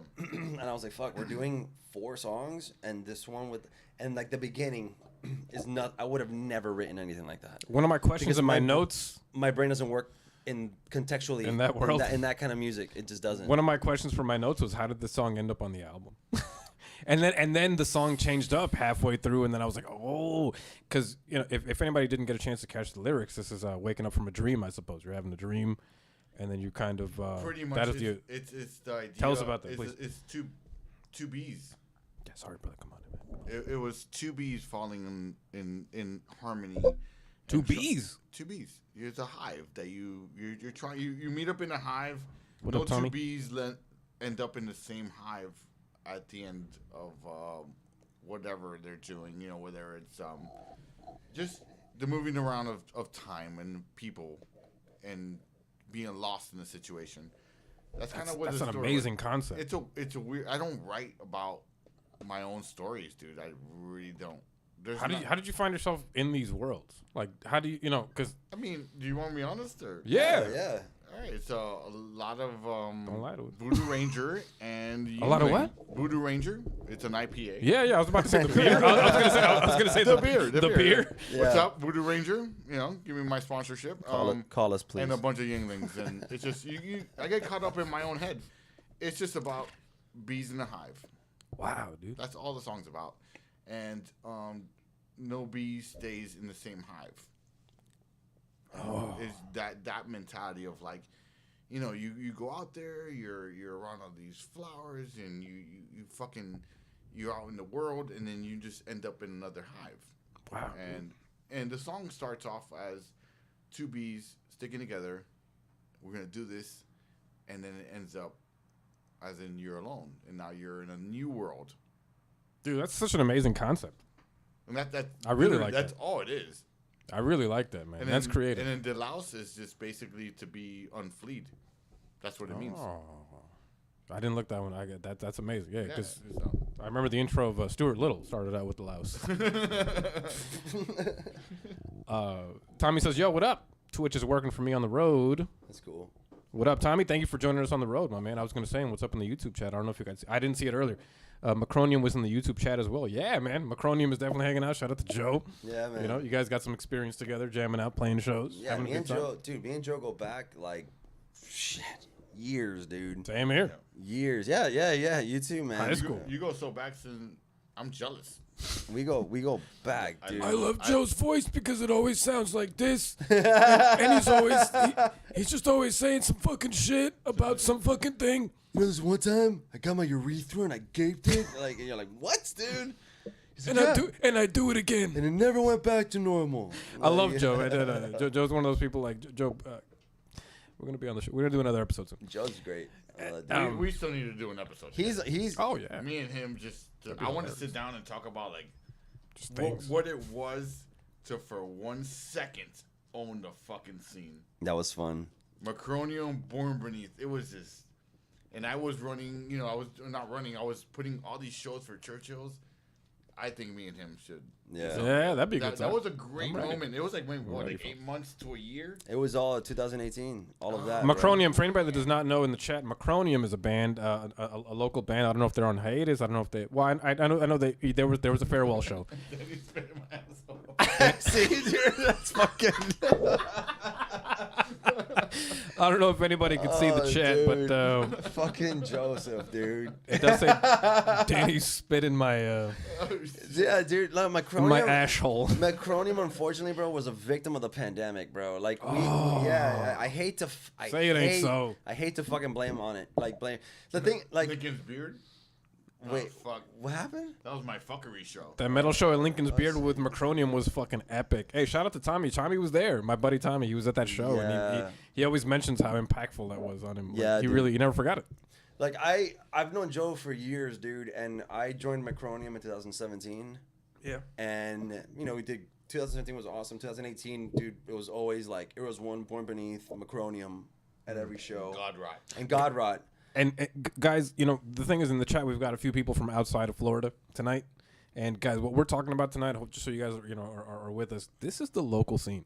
Yeah. This is the local South Florida scene. This is where metal can be found at breweries. Yeah. Especially now, man. Breweries are the ones that are putting up the most shows right now. Absolutely. Well, hey, man, that's what it is. Because they're like, hey, we can get beer and music in the same spot. Yeah. Let's go ahead and pack these people in. Why not, dude? Like, and I'm with it. Because, you know, Yeah. it's better than, like a, I don't know, bar mitzvah or something.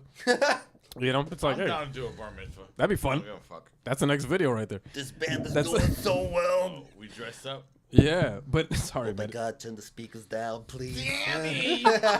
Danny! Come here! Turn it. The bass is too loud. I don't even know the fuck that was, dog. It was like it was something like Winona Ryder. It was somewhere close to man, Winona Ryder. dude. Why are we doing this?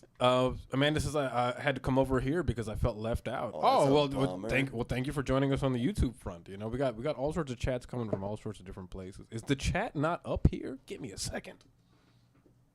Give me a second. The feed's not up. Is that what happened? Yeah, the chat was not there. Will be now. All right, folks. Yeah, you're a fucking moron. All right, folks. Sorry about that. I went ahead and moved my chat. I moved my chat up onto the screen right now. Oh, the headphones. Something. Oh, yeah. I ended up moving my chat up onto the screen now, so guys, we could actually see the messages now popping up onto the So screen. we won't be able to see them before? Well, now they can see it. Oh, before they couldn't see it. Yeah. So now you guys can all keep up with each other and stuff. That 'cause- makes a lot of sense. Sorry about that, folks. I'm blocking my gorgeous face, but you know, hopefully you'll all live. Yeah, dude. Holy shit. Yeah, dude. The scene was rad for a while, man. In 2018, it was cool because it just felt like every Are we gonna get an open nerve podcast? I'm not to cut you off. an open nerve podcast. Come on, Like man. for us to do a podcast. Yeah, give me something, man. Oh, fuck, Come on, dude. man. You guys gotta tap Maybe. in somehow, man. You guys gotta tap in don't somehow. know. Are you gonna do a podcast? You need to. It's overdue for you. Why, dude? Because I talk too much? No, because you talk confidently in general. Oh, thanks, man. You know, because you commit to what you say. Well, yeah, dude. I talk a lot of shit, bro, but I try to, like, the stuff that I'm really confident about, that I have, like, conviction on, yeah, I guess it comes off that way. That's important. Yeah, especially, like, when you're talking about, like, music and stuff. Like, yeah, man. I mean, I speak as, like... Oh, sorry. I don't know where you I speak through... There's headphones. Yeah, man. Well, I was going to say, is there ever... and actually, you know, this goes into my next question for the night. I was gonna ask if there's gonna be some sort of Open Nerve podcast or stream, but I already asked that. Is Open Nerve cool. Is Open Nerve ever gonna use AI? What do you to mean? write lyrics, to write riffs, to write a drum track, to write anything?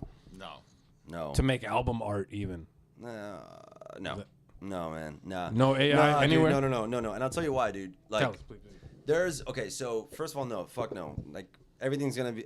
You need human touch on things, dude. Fuck like, yeah. I feel like that's art. I feel like art is humans' interpretation of their surroundings or their experiences or their thoughts, right? And it needs a human touch. You can't put, like, you know, dick and bowl of soup, and then the AI generates dick bowl of soup picture. Like, You ever had a dick in a bowl of soup? You know, Okay, like, I'm just saying, because how Sorry. you can put that shit in there. I have. Wonton. And Wonton. What? You said wonton. And it'll, like, the AI will generate some. That's foreskin in the soup. No, I'm kidding. Wonton dick. Wow, dude. I didn't think we were gonna go there tonight. Yeah, we went there. I wish I apparently. never said that. That's a lyric. Sorry. You said dick. No. Anyways. Everyone did dick jokes. So the point, yeah, dude. I think no, dude. I like the Anyway, human yeah. touch on No, it's extremely important. on Open Nerve. I like the human touch on Open Nerve because, Yeah. you know, like when it came, like the picture for Dissonance, dude, for the cover. I mean, that was a picture that I took in fucking Naples. I mean, it's kind of warped because we uploaded it like idiots, and now we know better. Again, like, you're learning things as you go, you know. But That is the art he's talking about, guys. You took this yeah. picture in Naples? This is in Naples. That's gnarly, dude. There's a guy swimming in the bottom. Yeah, you can't see it. There's a guy. This is what's crazy. All right, so me and my wife, we went to the beach to go see the sunset, right? As the sun is setting, it's setting behind a column of rain, which is in the middle, so you can't see the sunset. It wasn't raining anywhere else. That column in the middle where see the sun right there? Like, setting, that little orange dot in the bottom right above the water. Oh, yeah. That's the sunset? That's the sun setting behind that column of water. So I'm like, oh, this is my sunset, bro? And it's just raining right in front of the goddamn sunset. It's not raining anywhere else. It's raining in front of the sunset? That's an amazing picture. But it's just that one spot. No wonder you took it. Yeah. There's a guy right there. And there's a dude off to the right. There's a couple actually enjoying the water. They're banging.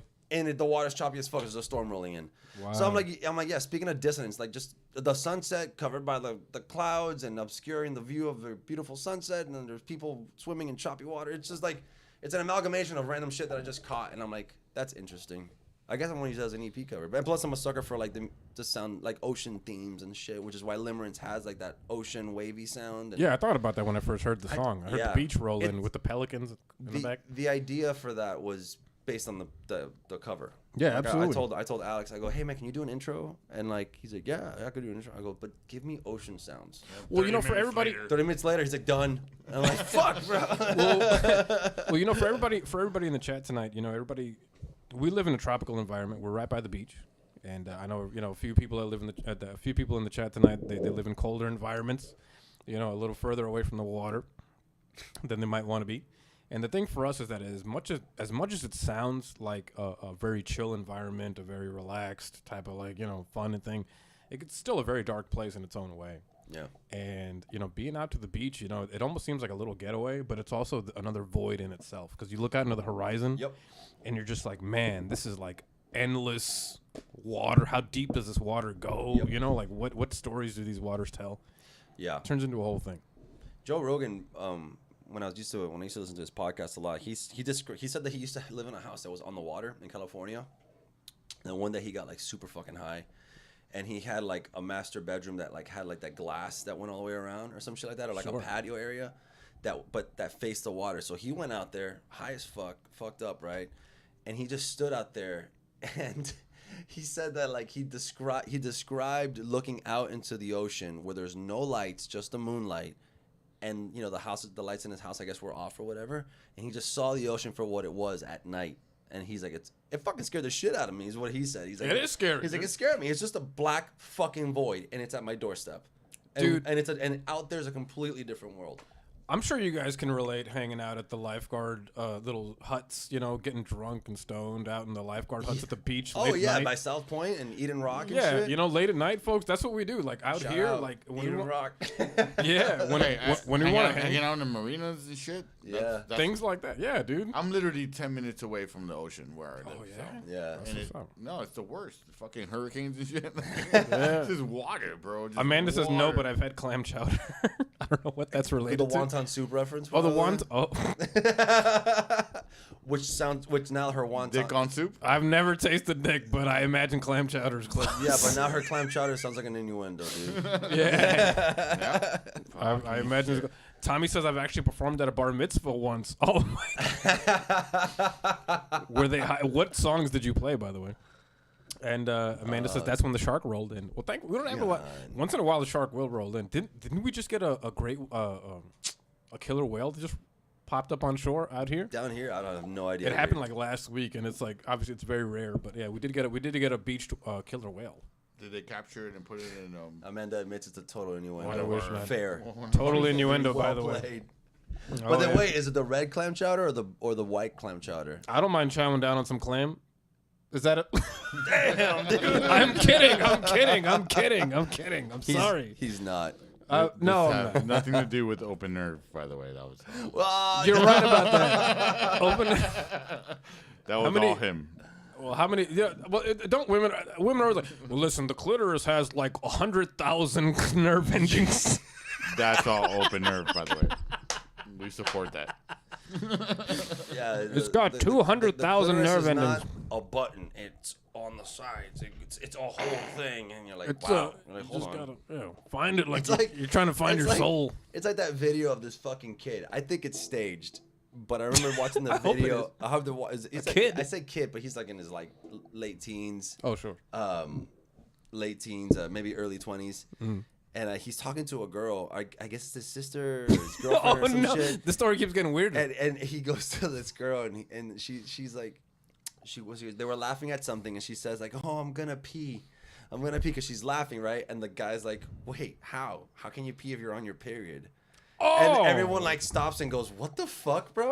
He's like, yeah, how are you gonna pee? Like, you got a tampon in, how are you gonna pee? And she's like, I have 3 holes. And he's like, he looks at the camera all confused, like, he looks at his friend and he's like, he takes off his glasses and he's like, is she being serious? It's 3 holes. But it was like the revelation of his girlfriend. What was happening. Whatever she was to him. The realization that there's 3 holes. That this is biology. Yeah, that biology, exactly. It's like, fuck. I hope you guys are having a mind great blown, night dude. tonight. I hope you guys are having as much of a good night as we are, because we are talking about all sorts of crazy shit tonight. It's a good We're time. learning today. I love we're it. We're learning. There's Well- 3? This is what podcasting is all about. Yeah, man. You know, if we were on big radio, we couldn't get away with it.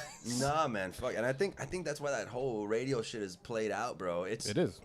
What can't- metal I radio can't- exists these days? Eddie Trunk I can't. complaining about Kiss. I don't even know what that is, dude. Eddie Trunk is some. He's a radio guy. Shout out to him. He's been doing it forever. I don't Just know. because you're first doesn't mean you're the best. Sorry. He's complaining about Kiss. What's wrong with Kiss? He keeps complaining that all these bands are doing, which fair enough. I love Kiss. That's why. Well, he complains that a lot of Kiss, especially, they're doing a lot of the backing vocals, like the pre-recorded vocals. Tommy, dude, sorry. I Tommy- was talking to a girl once who didn't know she had 3 holes. You opened up a whole new world for her. Dude, she thought the V canal was the same. She as thought the urethra. V canal was the same as the Oh, urethra. wow, interesting. I like that you called it the V Canal. That sounds like a Grand Theft Auto location. Oh shit, here we go. That sounds amazing. Strutter. Amanda says bonus hole. Yeah. Bonus hole. Oh my god. This girl's on fire, dog. Amanda's a firecracker. Dude, the Her nickname is Rough and Tumble. rough and tumble, fantastic. Rough and tumble. And down Sarah the shirt. Sarah says that video is hilariously sad. Oh, Sarah She knows what the I'm video. talking about, dude. Because he's just like, wait, what? Is he for real? Like, he's I'm like, excited okay, for the day he's gonna discover it for himself. Oh, bro. It's gonna be. I imagine it's like what people look like when they discover a fossil. Wow. Oh my God. Is this what I think it is? No. We're rich. Yeah. Emotionally rich. Yeah. You'll be emotionally rich after that, guys. Open nerve, guys. I don't know how long we've been going. We've been going for about an hour and a half, and then we're gonna mix That's the other cool. half hour. Hey, we're going. We're going. Yeah, dude. Podcasting is some of the. This is what it's all about. You know, like I try to keep it concise, but also part of the fun is just being able to sit Sure. there and just hang out. And shout out to everybody that's watching us tonight on Twitch, on Facebook, on YouTube, guys. That's cool, like man. we're getting, you know. Throw some questions, man. What's up? Yeah, true. Who wants to be interviewed? Interview him, please. Yeah, if anybody else, if you guys have your own questions, feel free to drop them. Yeah. Drop them in. And somebody says, macroniums. We live in 2023. Biology is fake. Wait, is that macronium? Yeah. That's Joe. Yeah. Joe, we love you, by the way. Oh, Oh, man. Thank you for fuck. being you, baby. Biology is fake. Well, I do want to ask as far as the instruments go. You know, like what do you guys, Danny? What guitars are you using for this album? What guitars are you using these days? You know, like, are you breaking into the 7, 8 string, 9 string Yeah. guitars? Yes, absolutely. I use I have an Agile 820 or Scepter 828, which is a 28 inch Scale? It's a 28 scale. Baritone for the And people at home. 28.6 technically. That's a lot. Baritone. That's a lot. It's 8 string. Isn't baritone normally 27? The average baritone. I like them longer. Damn, dude. I like the scales. I like the scales a little bit longer, just for like tension purposes and like the way that baritones resonate differently than standard scale, like 25 and a half kind of shit. I just I like the way that they play like longer scaled guitars. And then I do use an 8 string, but my 8 string is tuned like a 7 string, but with 2 high E's. Oh, Yeah, so I get like the weird dissonant chords that you hear like on some of our songs. where'd you get that tuning from? You just made it up? I wouldn't say that I made it up. What happened is I got into 8 strings, and I would play an 8 string tuning. What I can't stand floppy strings. I don't like strings with no tension in them. I like tight strings, which is probably why I like baritones, because the bit higher tension. The tension strings. works, yeah. And I tried it for a while, bro, and I couldn't get like a response out of the low string that I wanted, right? That low E, because I would drop it down to E. I didn't like it, and I was like, this is fly. And then I didn't want to go into like bass string territory with like a 95 or like a 100. So I was just kind of like, what happens if I knew that like Steve Vai's original idea for the 7 string, right? When he developed it with Ibanez, the U-verse, not the U-verse, the universe. Sorry, U-verse is AT&T. The universe, idea. You versus AT&T. It is. It's like I'm thinking something else, dude. I'm down for whatever sponsorship we could fucking AT&T take. hit us up with some of that cable. AT&T, what's going on? Hook us up with some U-verse. Fuck, man. The Something. when they were developing the universe, originally, from what I understand, is that Steve Vai wanted to tune it like a standard E guitar, but with another high A. So the tuning would be like E, A, D, G, B, E, A, like a high A. But they had issues with popping strings, and then strings were too thin. Like you had to go like an 8 or like a 7, but that would break. So they opted for the lower tuning, which is the B. Like the This B is geeky, standard. but really good shit, which folks. was B standard. This is good stuff.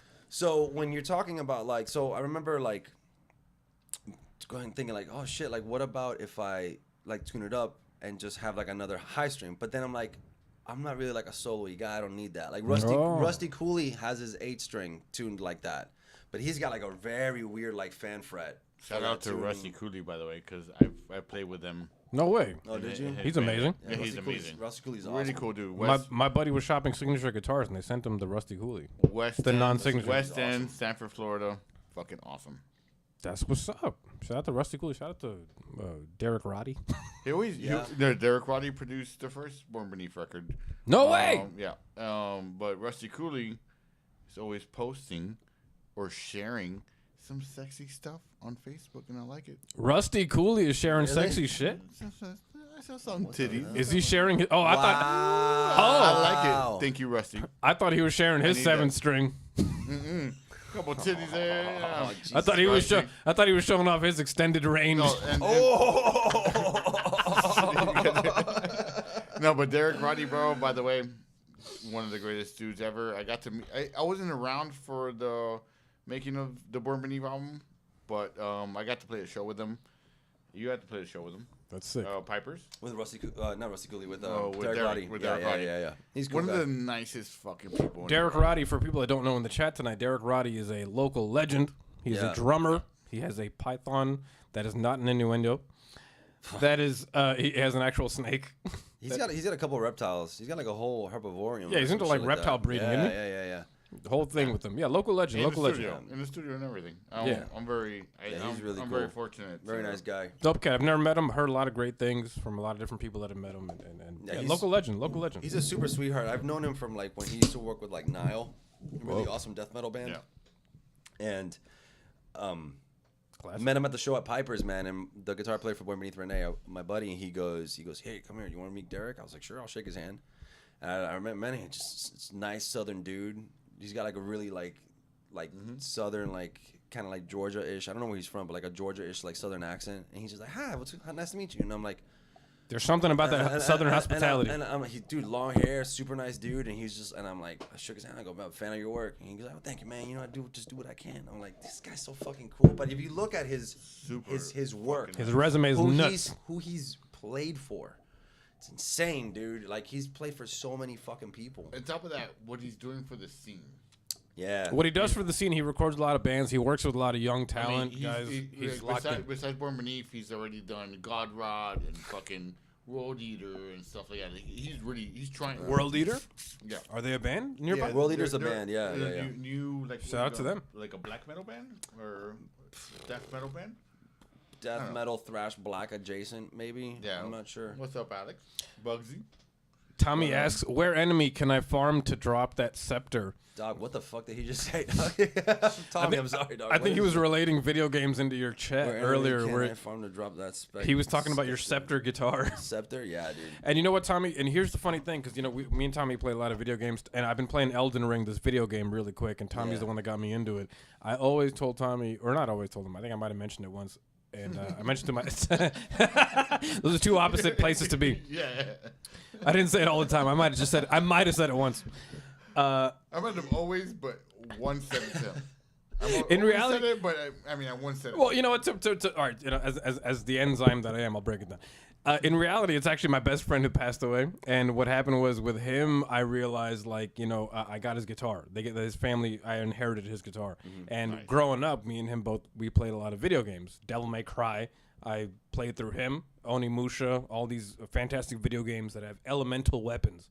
So you have like a fire sword, a wind sword, whatever, ice weapon, and to me, like guitars and music and the equipment you use, it's like video games. It's like the weapon you've got, and when you get a new one that's more expensive, that plays the way you want it to, that has all the features, you're like, I just upgraded. Now I'm going to kick all this ass. You know what's funny? You say that.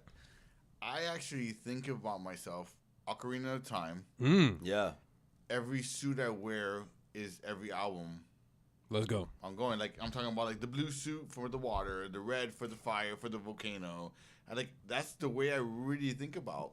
I think of life in an elemental way. That's why the different guitars I have are in different pretty cool schemes. Yeah, because to me it's very important. You have to.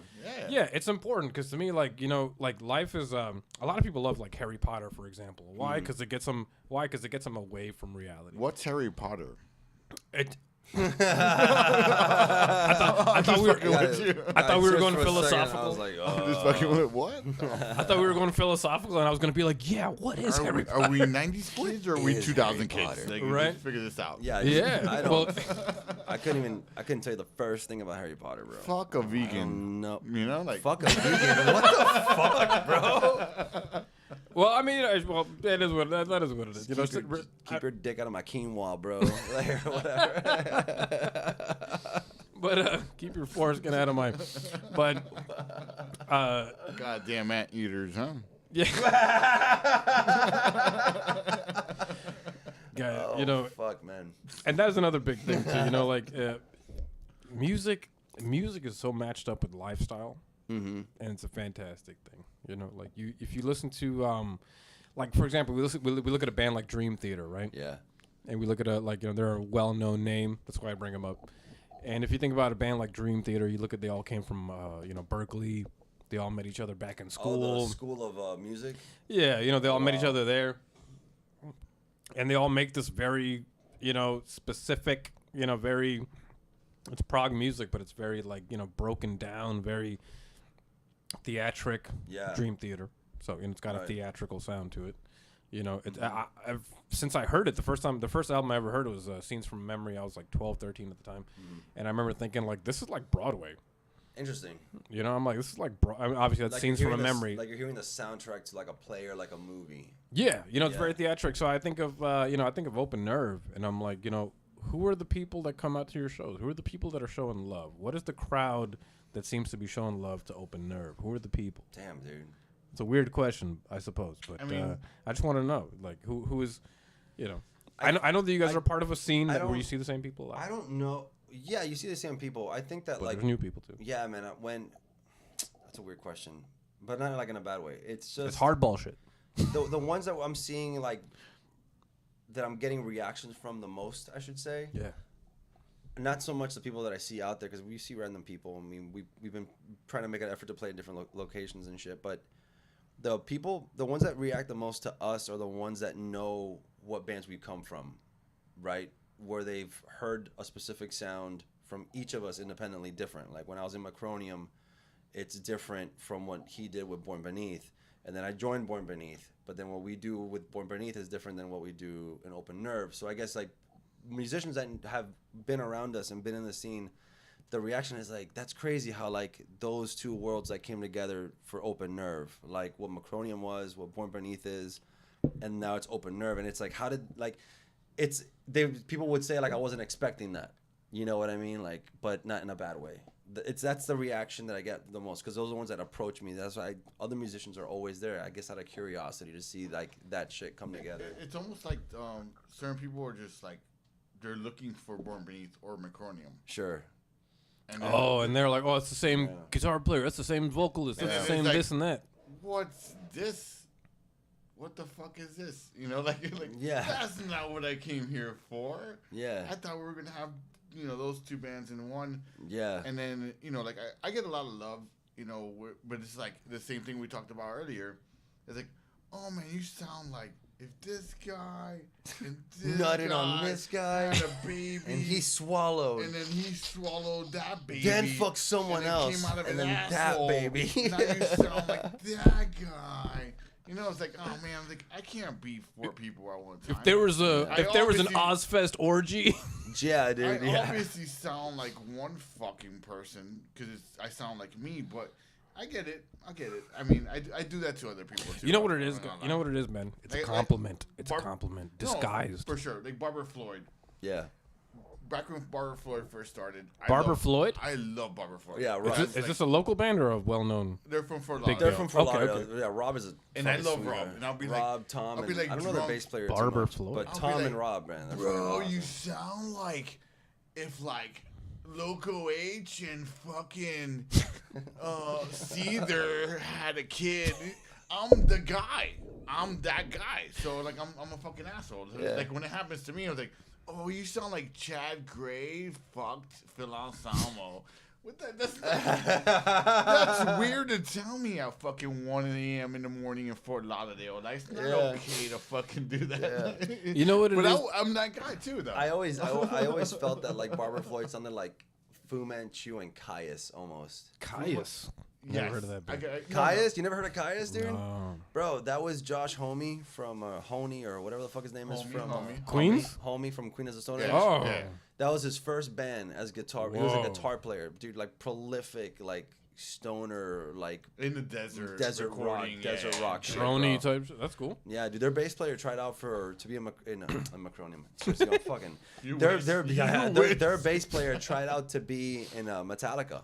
Whoa. So During that tryout video? Mm-hmm. That's Yeah, what's up. he was in there. He's like a left-handed player. He plays like a Rickenbacker. That's sick. But when he plays it, like how does he play it?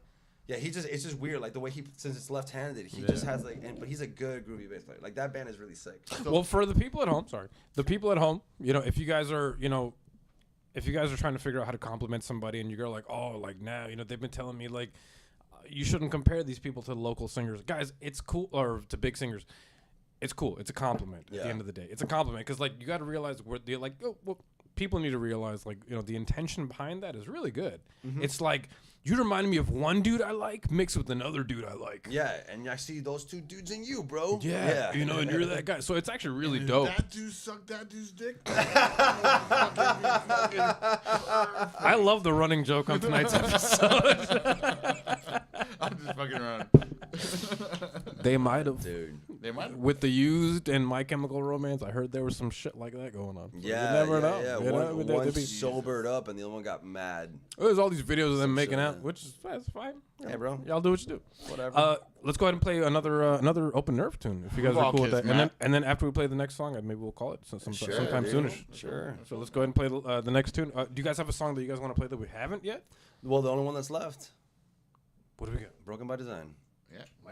After this. And I wrote this in my notes. This is actually my favorite song Oh, of the EP. sweet. Why This does is in my everybody? Why does everybody like the song I don't like? Why don't you like that? Okay. All right. So you know what? So we've got some. No. That means I suck at just listening to it. Amanda says all the D. I don't know what that's related to, but I Because like we're it. making dick jokes.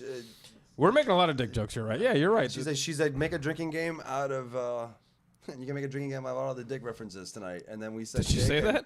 Yeah, and then she said drink, and then all the D. So I think she's drinking, dude. She's Here's drinking. a quick story before we play the song. Cheers to you, Amanda. My son, my 3-year-old son, gave me the brain. What? Today. We were eating Fantastic. dinner. He goes, Papa. I look over, the brain. I'm Hilarious. like, yo, where the fuck Where did the you get fuck this did you- from? That would have been my first I question. want to know where the fuck Hold you got on, that little from. I kid. just want you all to know. whoever I was this is. hoping it wasn't what you were saying originally, Oh, yeah. but it's exactly what you were saying. It was just. I'm like, you're 3 years old. Dude, Guys, how the What the fuck? you fuck guys is are- your mom teaching you, bro? Get the Damn, fuck out of here. You guys are putting me on the spot so hard because you guys are making me have to explain this to everybody on the show tonight that does not know what the brain means. Yeah. Either Google it, Folks, Alizar do it. if you've never seen a pair of testicles be squeezed Too fucking. to the point where the veins look like a looks like a Mars attack alien head. guys. Listen. Before I play the next song and use the bathroom really quick, I will have to say recently, this reminds me of the same feeling I had recently when I had to explain to my friend what a bussy was. A bussy? A bussy. Okay, well, what's a bussy? Oh, Christ. Yeah. Here we go, folks. Anybody, Tommy says, yo, waiting is hilarious. Oh, Yeah, the movie. Waiting is hilarious. That's where it comes from, yeah. Oh, is it? That's Yeah, funny. that's where it the- comes from. I remember it's like- watching a documentary Not where bussy, they did I'm talking about brain. What's Bussy? a bussy? brain. Oh, bussy is When you come in, I'm going to do the goat. you ever Oh, no. at least someone is paying attention. I will say so a bussy is Chicken with the bat wing. I'm probably gonna demonetize for this. My wife a will kill bussy me. is called it's called a boy pussy. Oh, that's. It is another. First of all, What? yeah, first of Joe, all, where you at? You done it to Yeah, me look, twice. look at Joseph waiting. Look, he's right down there waiting. Joe, the man pussy. First of all, Twice you done it to me. Come I on. hate the name of this. I hate the name of this. Bussy? I hate the name Bussy for two reasons. Number one, it just sounds crazy. Number Well- two, boy. Hold on. What? I know exactly what you're talking about. It is basically it's another name for an asshole. Is it really? Yeah, that's what the That's bussy is. fucking gross. That's horrible. I'm gonna go use the bathroom. No, hold Be on. right back. Oh, go ahead. There is bussy, dude. I just hate the fact that the word boy. I just hate the word. I hate the fact that the word Let it go. boy. Let it go. Let it go. I hate the fact that the word boy is associated to it. That's like that's younger There than was, man. there was like a That's doctor. not good. There was a doctor that I saw got roasted on no. on Instagram not too long ago because he was a plastic surgeon and in one of his skits that he did, he used a term, and I don't know if it's Oh bussy, no, but he no, used no, a term that's used to describe. I think what's the term here, dog? A woman that transitions into a man Sure. and her genitals after the transition. There's a term that was used that's used in the trans community that means that.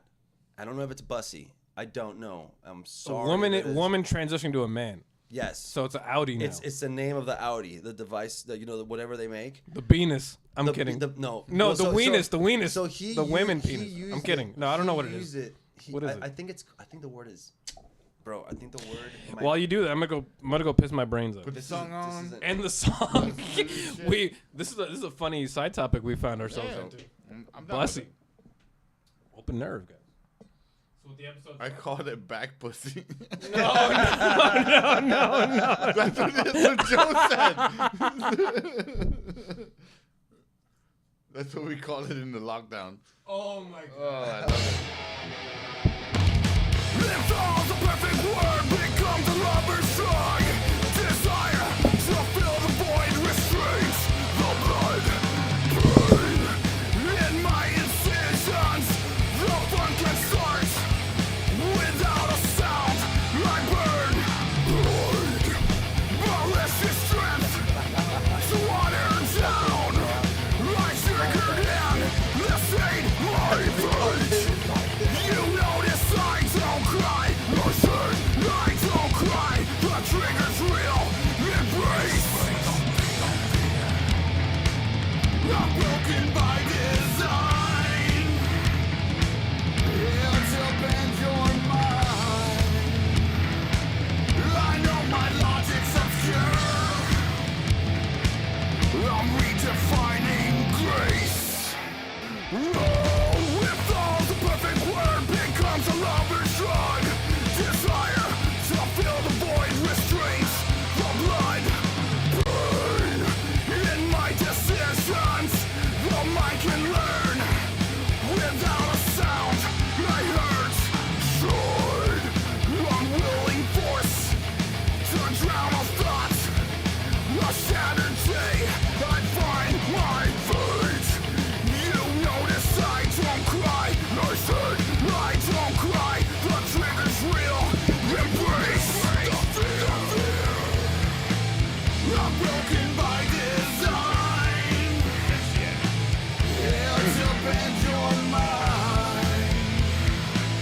I know my logic's obscure. I'm redefining grace.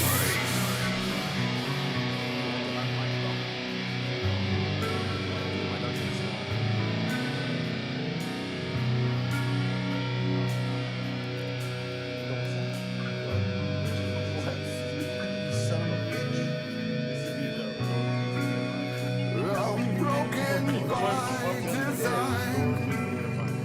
I didn't mean to hurt you. I've dissolved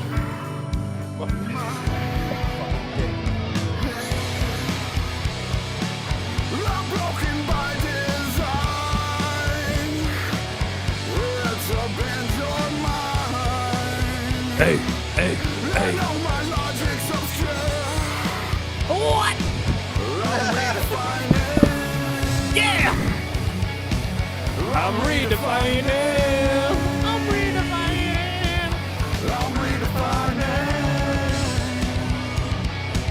Let's see the horns, people. Let's see the horns in the chat. I'm redefining.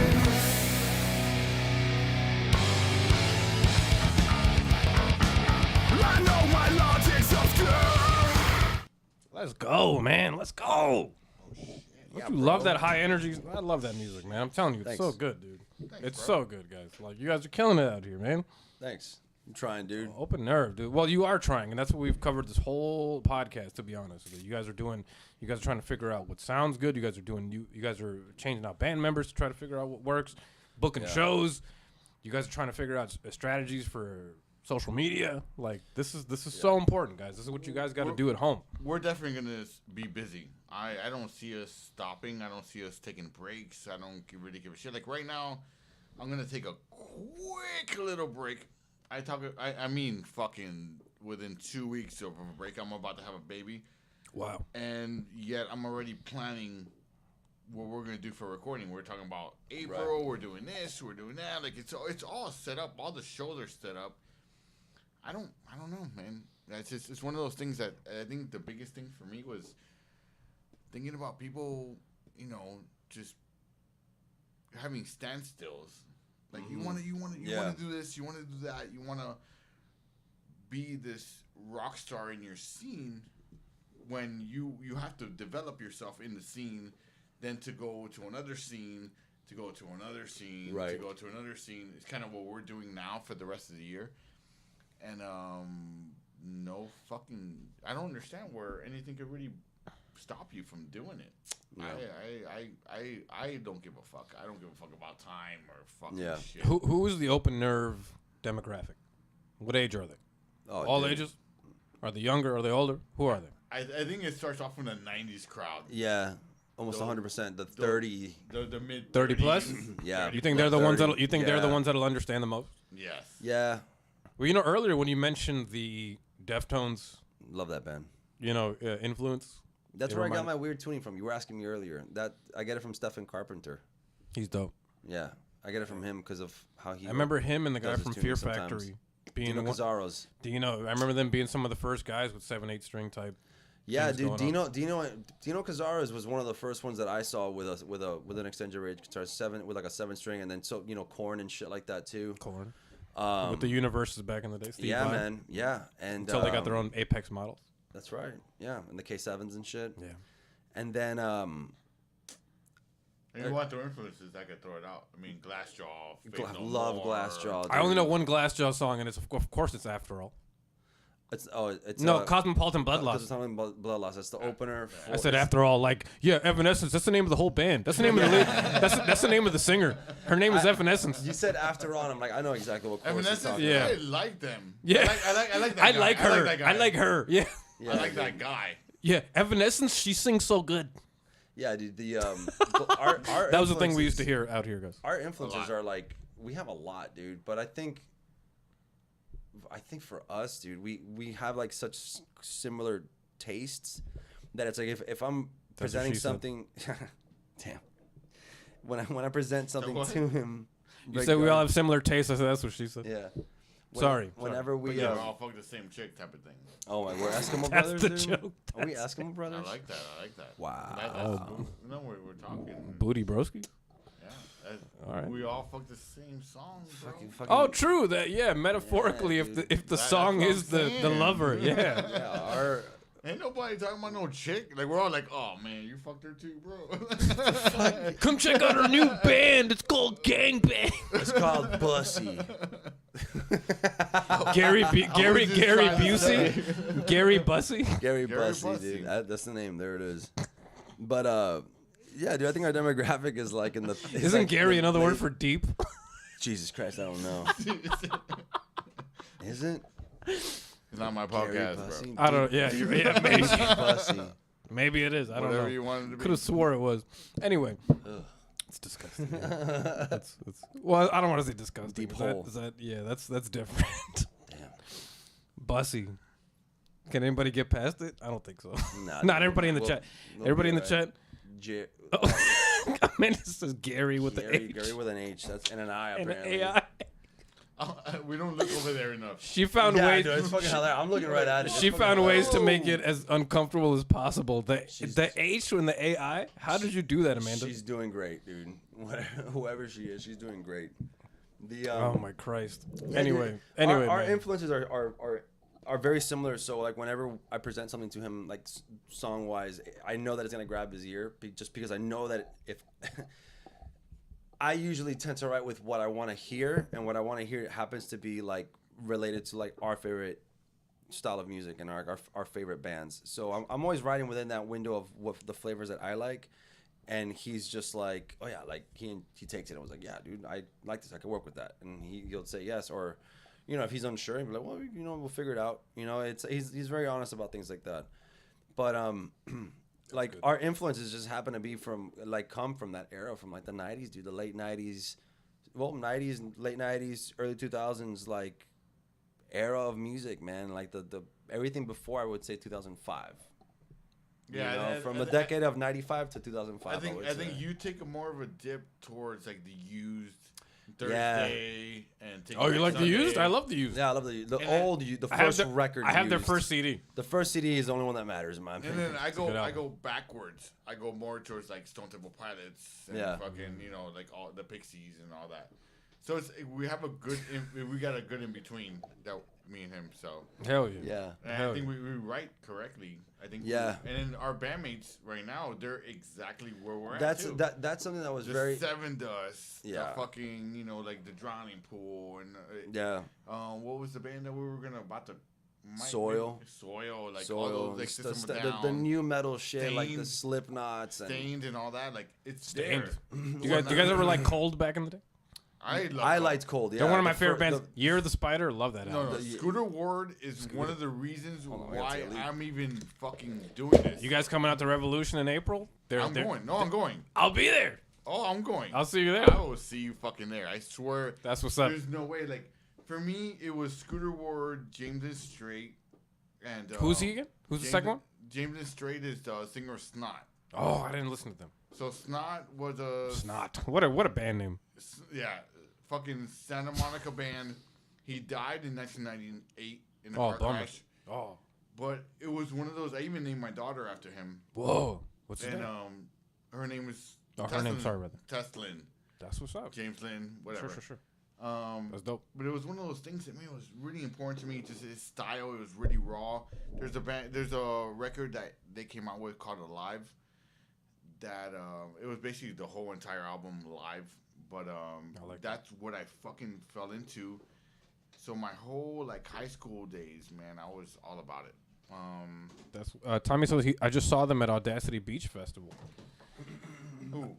Yeah, who was that, Tommy? Sorry, we're a step behind. And Amanda says this is such a great show. Amanda, thank you so much. We definitely appreciate you hanging out with us and having a good time with us. I've been having a great time. Yeah. I've been hanging out. Things got a little loose out here. Yeah, for a second there, we're like, oh, Yeah, shit. things fuck. got a little We're crazy. Like, oh, dick soup, puss bussy. Oh, shit, you saw that shit? Foreskin chowder. Yeah. Things got a little crazy for a Who second. has a foreskin? Yeah, little Tommy, the used demos from the basement is my shit. Yeah. Oh, yeah. Yeah, The the use is that's a big influence. It's crazy. I listen to a lot of different shit. Mm-hmm. Like right now, what is the one band? Zeo and Arbor. Zeal and Ardor, bro. Come in, Luke. Zeo and Ardor, bro. That's Fucking fantastic. Zeo and Archer? Zeal? Like Zeal. Zeal. Uh-huh. Like ZEAL. Z-A-L. Uh-huh. And Ardor. ARDOR. Okay. Bro, it's like some black metal, new metal shit. it's so like beautiful. it's like black metal. I don't know That's how to it. describe it. Hell yeah. It's And then that sound effect. It's a black metal band that was started by one guy as a bedroom project. That's now a full-fledged touring band. And the guy's name's like Manuel Gagnon or some shit like that. I can't pronounce his last name. Sure. But he, Zeal and Ardor, dude, it's black metal mixed with Southern gospel slave music. Whoa. Like gospel, like Yeah. the line, like Zeal that. and Ardor? Yes, dude. That sounds dope. And We'll check that like out. the whole like like that Yeah. kind of like The like, hymns. like the The hymns, I was about to say, yeah. The Negro spirituals. things. yeah, Yeah. fucking It's beautiful. that mixed with black metal with a lot of chugs in it, and it's fucking nuts, dude. It's like two, and the reason that it started was because he was like on 4chan of all places, and he hit part of his like musical, like the guy. 4chan is a website you shouldn't be on, guys. Yeah, it's that's what that is. Yeah. This guy, he would go on there and like on music forums or whatever, and like ask people like, oh, what are two musical genres that I could blend? And some dude got like super racist and was like, well, one guy was like, oh, do black metal, and then another guy was like, oh, N-word music, and the guy was like, oh, N-word. And this guy, the singer is black. He's a black guy who's from, where's he from? Poland. Oh, wow. Poland or some shit, or Switzerland. He's from Switzerland. He's from Switzerland. So he's black dude, Switzerland, and so he's like saw that and he's like, huh, okay, racism. Like, guess I'm gonna mix these two. But flip it. And he's like, and so he said like, what's the most like N-word music I could think of? And he's like, oppressed slave gospel music. So he blends that with black metal. And That's what you have to do, guys. And it's fucking amazing. Dude. That's what you guys It's have such to a do. Good band. If you guys have haters at home, and I know everybody does, because if you're doing, I don't necessarily agree that if you're doing something right in life, you should have haters, but it's a good sign. Yeah, dude. He did really well, and You gotta flip it. His whole perspective was, I gotta make this succeed because if I don't, people like him win. Yeah, no, you got to turn it into positive. And I've heard him on 2 or 3 different podcasts, and he's always like very consistent in what he says. And the band, dude, like it is fucking. You have to check them out. Zeal and Ardor. I'll definitely check them out. Fucking I can't so wait for good. this They're podcast so to be neat. over so I just go into the car and just fucking listen to Jam it. all these tunes. Well, I hope everybody's having a good time. The record just came out, The 2 weeks ago? The new record came out a week ago, man. We're over here sponsoring motherfuckers. Are they Yeah, sponsoring bro. us? That'd be sweet. Maybe bro. one day they will. You never know. Hey, Hashtag you know what? Zeal and We're here. Ardor, We're bro. here. We're here. Well, you know what? Speaking of really a side topic, these days you'd be surprised how accessible a lot of artists are. Mm-hmm. All you got to do is send them a DM a lot of the time, and they'll respond to you. Yep. Yeah. And they'll talk you're to you, right. and you know what I mean. And even if they ask you for some money, it's like what, $40 to Sure. talk to them for an hour to do a podcast, Yeah. which takes their time. Which like a lot of people hate that concept, but hey, come on, man. If they're helping you out, okay. I don't think there's anything wrong with monetizing your knowledge, bro. Like, No. you're gonna. Some of these dudes that like are, established or I would say experienced yeah. artists of any kin, whatever that's music or painting or graphic design, whatever. They've had to go years learning what they know, and if you can pay $20 to talk to a smart motherfucker that knows more than you in the field that you want to pursue, like $20 is money well spent, in my opinion. That's like that's like a trip to McDonald's these days, to be honest. Yeah. Yeah. And so like that's why I These love days. like these music podcasts so much, bro. Like there's one that's called Riff Hard, which is done by the guitar player from Monuments, John Brown, and the old guitar player from Doth, Eva. The guy that used to have the hollow body PRS, I don't remember his name. the long hair cat, What about the Throne? from Doth? Stop. the Throne podcast. He's being a dick. He's being a dick. Fuck, bro. You throw my name. Doth.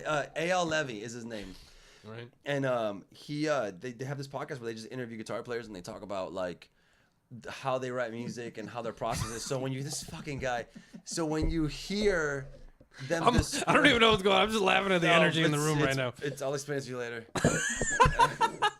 Those are the best stories. But yeah, dude, when you have these dudes and they're talking about like how they started and how they wish they'd never signed to a record label or how they would have done their album different, it kind of you're taking knowledge from someone that's walked the walk. Sorry, And I meant to ask like that that. earlier. I meant to ask Yeah. this earlier. I didn't mean to let's go by. Yeah. Do you guys plan on signing? No, Or if the opportunity is given, I all wouldn't independent? want to sign. I wouldn't want to sign at all. Maybe pen like a distribution deal, like for distributing music. Motherfucker, I'm going to start my There, own shit. there he goes. Anyways, That's there, kind you guys of the way I'm. No, if you know about that side of the world, then why not? I mean, Yeah. I'm sure there's some truth to it. I think I'm going to start my own agency, my own Yeah. fucking thing. I told you he's business minded. That's his thing. I'm seriously, that's That's what's up. the way I work. Well, if you're the type of guy who's into making these physical connections with people, shaking hands, you know what I mean, kissing the babies. Like I'll have an LLC really soon. Yeah, dude. That's kind of my thing. And then what's crazy, and I want to say that. I want to say this here, actually. I wow. would love to be a mayor. Let's go. A mayor? For a Mayor of city, metal. Bro. You think I'm kidding? Shit. I've I'm been- not. What the fuck? I've been talking about this shit for like maybe 6 years. The mayor of Like Color Bay, fucking Palmetto Bay. I'm going after y'all. Wow. So with this, Like a little city. Like, you know, like we're gonna just keep this. Yeah, I know we're going on we're quite long today, guys. Sorry, but I'm having a good time. all the so- color rich people. So you're so you've got you've got your eye or you've got your finger on the pulse of a lot of different things then. Yes. For you to in order to say that, obviously, you know what's going on with the community, what's going on with the course. city, the complaints. That's what's up. Well, then I think it's a good thing that you're in a band with Lou, man. I'm not complaining You know what I mean? at Like, all, dude. no, this is a good person to have in your corner. This is something that, like, even when I was in Macronium with Joe, man, I told him, I don't do, like, the politics of it. Like, the business and throwing the shows, I don't do that. I'll play guitar and I'll write music. I'll help out where I can. Yeah. But I'm not the one that wants to, like, reach out. I don't like... I don't either. But I do it because I'm such a cool guy. Because it has to be done. You do it. You said it for me. You said it for I me. do it because I'm so fucking hardcore, and I fucking gotta be busy, bro. Because if you're not busy, you're a bitch. Yeah. That's exactly how I think. Shut up. Hey, but Maybe I don't call myself a bitch, but at the same time, I do try to keep myself hella busy. I'll call myself a bitch. That's exactly how I fucking think. Actually, like, I don't give a fuck because it's fuck y'all, man. I don't give a shit. That's exactly how I think. You had me perfect. God, stay busy, man. Oh shit. Okay, well, dude. and this is my last question for the night, and this is a random question, but I meant to. Jesse Ventura can be governor. You can do whatever you want. Now you tell me now. Now you come here. You tell me. Do you have any idea how much time I spent in Minnesota? Nah, Minnesota. Now you come here. You tell me what happened with JFK. You come here now. Hey, you. Fucking hey, bro. JFK was shot in Minnesota. The magic bullet came from down there. And I'm not talking making salads and salsas. You tell me the truth. I'll make a salsa with a magic bullet. I swear I'm not Sean Connery. But Amanda, thank you. Amanda, you've been killing it tonight. I was in the movie Predator with. Oh man, thank you everybody for hanging out tonight. You guys have been killing it tonight. Shout out to the chat, everybody. You know, you guys. That's fun. It's a good time, and the reason why I keep harping on like, are you guys gonna do some extra shit? This is what you guys get. Yeah, man. You know, this is what you guys are able to get. Like, we it's have cool. we have to definitely hop up our things because it's people show love. People show love. Of course, yeah, dude, they definitely do. With getting the 2 new members up to speed, that's been for me my mind fuck. Because, and it's not on them, Oni and Joe are great guys and great musicians. Of course. But it's just having new bands, it's almost like you're starting all over again. But actually, no, that's exactly what it feels like. It feels like you're starting from scratch almost. It is what it is. A little bit to me. It feels like you're starting from scratch. And, do we keep the songs we have? Do we rewrite them, according to how everybody gels with now, which is fine to do. But, yeah, dude, so it's I think that once we get our shit together, in the month that he's gonna be off, because we still want when he's gonna be taking care of his new kid and his wife and stuff. Congratulations. I want to still keep the other 2 dudes and myself busy with going to band practices and working shit out, so that when he comes back and we have these shows in Tampa that we have booked and propaganda up in Lake Worth, we want to be able to come out there fucking swinging, know. And then at that point, once we get some steam under us, then we start building new content. Because you know what it is, bro? There's nothing fucking worse, bro, than a band that promises greatness and doesn't fucking deliver. And I'm not even gonna fucking name them. That's a missing link. Because to us it's a joke. This particular person, not person, but these guys, for the longest, were just hyping themselves up, bro. You not ready for what we got going on. You're not, you can't handle the fire in the kitchen. All these fucking posts, bro. And when they got the shortest but widest dick in the world, dude. And when they, what are you gonna do, brother? Yeah,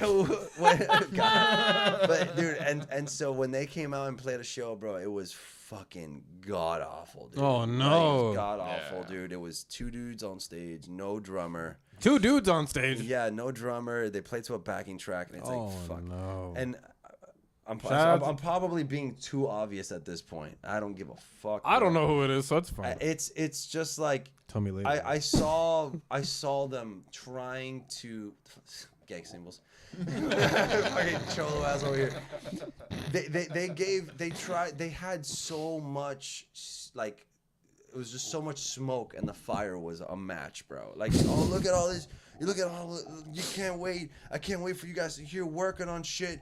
Pictures of the keyboard with a guitar leaning next to it. Yeah, I'm fucking working new music. I'm no, you're not. No, you're not, dude. So they covered the social media aspect, but not the actual music. Yeah, dude. And I told this to my dudes. So sounds like a couple of bussies, bro. A couple of bussies. The thing about it, bro, is that What year is it? I don't want it to Hey, come over here. You're gonna take a sass, yeah, they got a couple buses in here. Couple of buses. Couple of buses. That here. bussy's got moxie. That bussy's got moxie. That's a Smells moxie. like bussy in here. That's a moxie bussy. Some potent bussy. Now you sit here, bussy. Settle down now. Before I put you in your goddamn place. Humphrey Bogart. Have a cigar? Tells you. It was, Have a beer? It was too much. You don't know about me. God damn it, motherfucker! It was too much smoke, man, and it didn't deliver. So Is that Richard Pryor? I told these guys that I didn't want to. When they're like, yeah, let's do this, and let's pray. And I go, look, bro, I don't want to, I don't want to just start building a bunch of hype over something that like we don't have a product yet for, which is kind of like contrary to what happened. We were talking about with Liquid Death because they started marketing and then selling their shit before they even had stock, from what I understand. And they're like one of the most popular like water companies ever right These now. days, yeah, like, they're for trendy as fuck. Like that's the thing right now. But they went viral. But yeah, because of their social. So And the marketing? Maybe there is something to say about that. Like if you can fucking back what you're putting out, then go for it. My thing is, I just don't want to do that. Like I don't want to I don't want to advertise something I don't have. Yeah, for sure. That's that's the way I see it. I mean, maybe like the hype, and like if you could build up the hype and fuck yeah, get ready, bro. We're fucking coming in March. We're gonna jizz on all your fucking faces, and then all this, and then we go out there. I'm so excited. And then we go out there. We're dicks out, jizzing on everybody. Then okay, yes. You're like, oh, they lived up to exactly what they were supposed to do. Now this is a band that delivers. Like this jizz is lukewarm. But then imagine the opposite, which is what my fucking fear is. You know? Yeah. Or my favorite reaction is, where the fuck did this come from? That's the one. Is my reaction. That's what? What? That's the reaction I like. Is where the fuck when did this happen? You know what I mean? Like dropping a trailer for like a movie you didn't know was in production. Wait, there was a fucking part 5? When the fuck? Like that reaction of surprise confusion to me is something that I really, really like. And that's the reaction that we got, because when we posted a picture of our photo shoot, and it's like 4 members from 3 different bands, you're like, wait a minute, when the fuck did this happen? Yeah, pretty much. And it's like, when the fuck did this happen? I like that reaction as opposed to like, get ready, here it comes, it's about to happen. You just hold on now, any moment.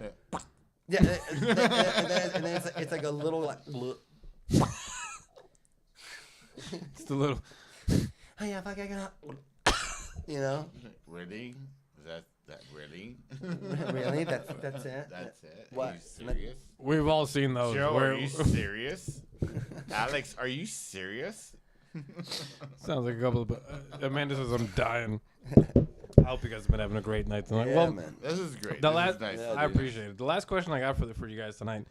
This is I a thought rant. the last question was the last question. I thought I didn't even get the answer. Ask it yet. Oh, What was it? Sorry, go ahead. No. That's my fault. Go for it. No. Well, I was gonna ask, is your image, is being attractive or whatever, is that a part of the formula for you guys? Like, is it important for you guys to dress a certain way, to work out, Are to you not? talking about being sexy? Yeah, like literally. Because we're naturally sexy. Or are you saying just the way we dress? A little bit of both. Like, do you guys think about your appearance in your promotions, in your videos, in your Okay. posts? I'm thinking You go for it. Dude. So this piece of shit wanted us to fucking. Yeah, this piece of shit right here. Sitting across from the hall from This guy over here, see, he wanted us with a fucking mask over here. I didn't. I was not talking about This is a joke. It's a joke. No, we talked about dressing a certain way. Mm-hmm. We were all kind of like in sync. We all looked alike. And I had like a button-down shirt. Yeah, we all dressed in black. What I realized, it's like they look pretty cool, but then I looked like I was working at PF Chang's. That's a way to. I'm like, man, We were wearing like these like windbreaker shit. Like we were like on Deadliest Catch. You look like you worked at PF Chang's. My brother used to work at PF Chang's, so I know what that looks like. Yeah, the all the black button shirt up. with the red trimming. I'm like, nah, what the fuck am I doing? Yeah, at a certain point I was like, look, at the end of the day, we're gonna come out looking like ourselves, like we just came out of the fucking barrio, and it is what it is, which is a bunch of chicos being chicos. That's it. So That's awesome, man. yeah, Fucking dude. shit. So is it important to you guys? To be sexy. is it important To be anymore? attractive, to be attractive, be like, attractive? because the thing is, here's the thing, guys. Like, you guys could, and this is something I feel about all metal music for everybody at home tonight, hanging out. Thank you guys for joining us tonight. It's just there's a lot when you go to a metal show, right, and you look at the people in the first 5 rows. Is it not a bunch of dudes with their arms fucking folded, Always. waiting for you to play a wrong note? Yeah. Now, the bands out there, when we look at an AFI, when we look at Dance Gavin Dance, or Linkin Park, any of these big, Gavin big Dance. bands, big bands. Dance Gavin Dance. They're my friend's favorite band. I don't listen to them, but I like one of their records. Different. they have a cool sound. The singer doesn't do it for me, but I like their sound. Which they have like 5 singers. Anyway, the thing about those type of bands, you gotta look at the audience. Audience is split up half, like maybe 60 men, 40% women. Yeah. It's a split up, and it's not that you have to lean it a certain way or anything. It's just, are you guys thinking about that? Do you guys want a female audience to be able to participate? Do you guys want something for the women to be able to join in on? Does it? Or if you don't care, you don't care. It doesn't matter. But I don't think Linkin Park was thinking about, are we gonna have chicks in our concert? No, Mudvayne, I don't think they were thinking like, are we gonna have chicks? Live, so blessedness. I got you. So where do you guys fall into that? Where do you guys fall into that whole thought process? For us, it's not a priority.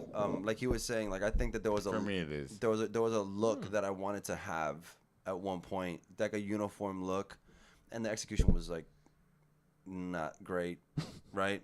And I told him like, hey, like since we're like moving these like 2 members now, we got these new guys and we lost 2 members, gained 2 new members. What about if we just like drop the fucking uniform look? And he's like, good, because I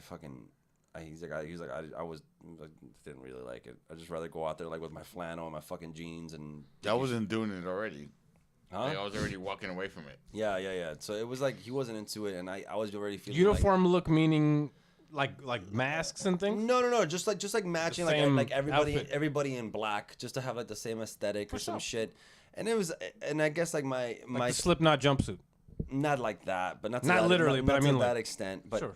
But I just want everybody to have like a look, and it was poorly executed, and I really didn't need to do it. But I guess like in hindsight, it's a closing era of the band, and now that we're not doing that anymore, it kind of rings in this chapter 2, this 2.0 of Open Nerve. Yeah, because like I feel like right now, like just coming out and like having band shirts to me, it's about you're representing what you individually believe. Like I want to come out to a fucking Fleetwood Mac shirt. Hey, I'm in a Fleetwood metal- Mac shirt. Can we get some input from the ladies in the chat tonight about what they feel about this topic? By the way, about this bro, question. I'm But- down. You know. So you said you're out there in like if I Fleetwood came Mac. out like if he See, came but out with like look at what Amanda said there. like he has his AFI shirt and then people are like, oh my god, AFI with the capital letters, The baby blue font.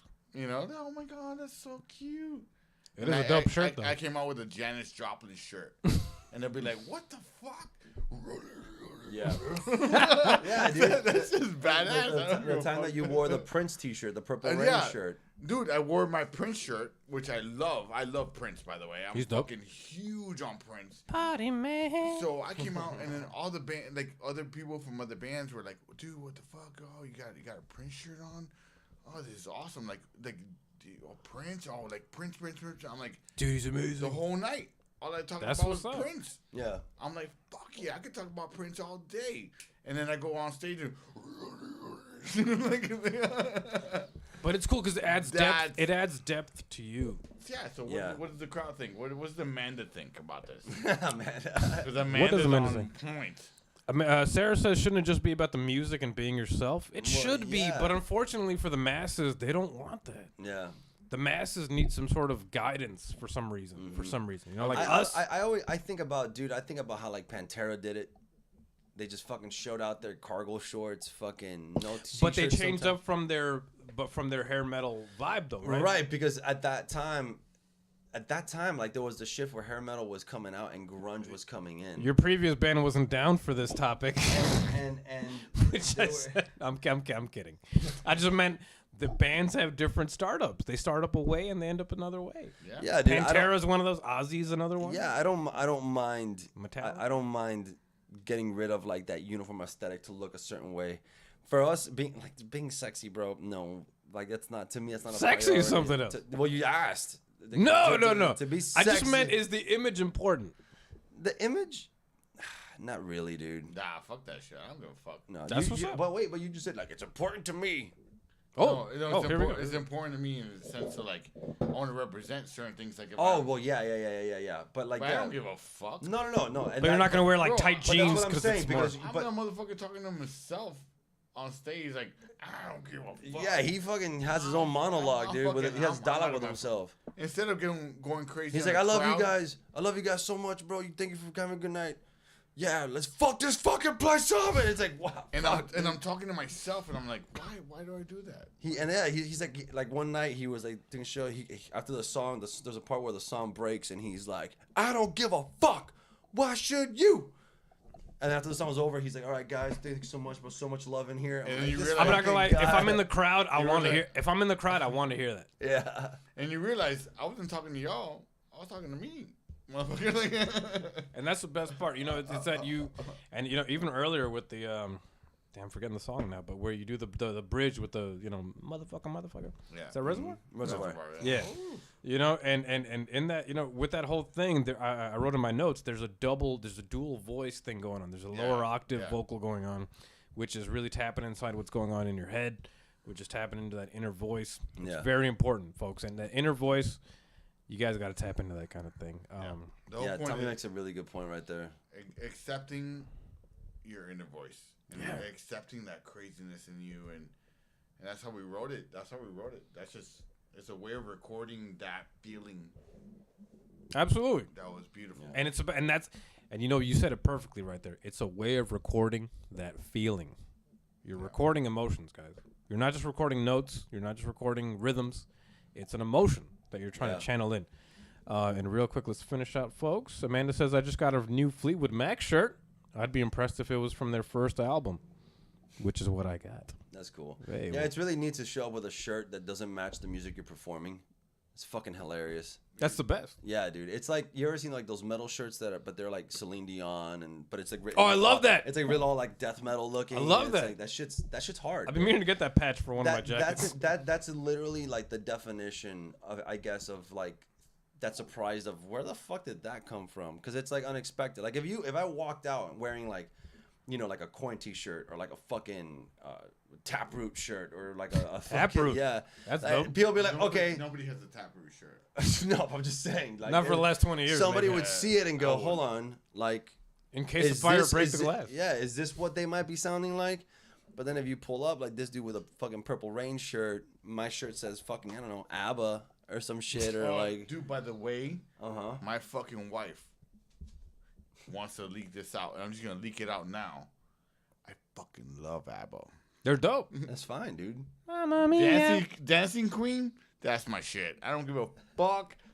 That's just what we do. It is what it is. Feel the I'm in a beat. metal Of, band. feel the beat of the tambourine. Oh, yeah. Dancing Queen, that's my shit. Yep. Dude, fucking Tommy, I love subverting expectation. Oh yeah, Tommy. I used to wear Yeah. metal shirts to my Latin rock band performances. Hell yeah, but not caring how you look is an image. That's what I loved about the thrash bands of the '80s. They Yeah. dressed casual His as point fuck, is and it really- became a look. Facts with the denim suits, basically with the white sneakers. Yeah. Yeah, dude, the Good fucking shit. bullet belt. But then you see what those bands look like now, and they're fucking dads. And, Oh, yeah. And they're like, it's like that meme where it's like Metallica's lead singer, and he's like, you know, plaid shorts, standing on the side with like little like shopping bags.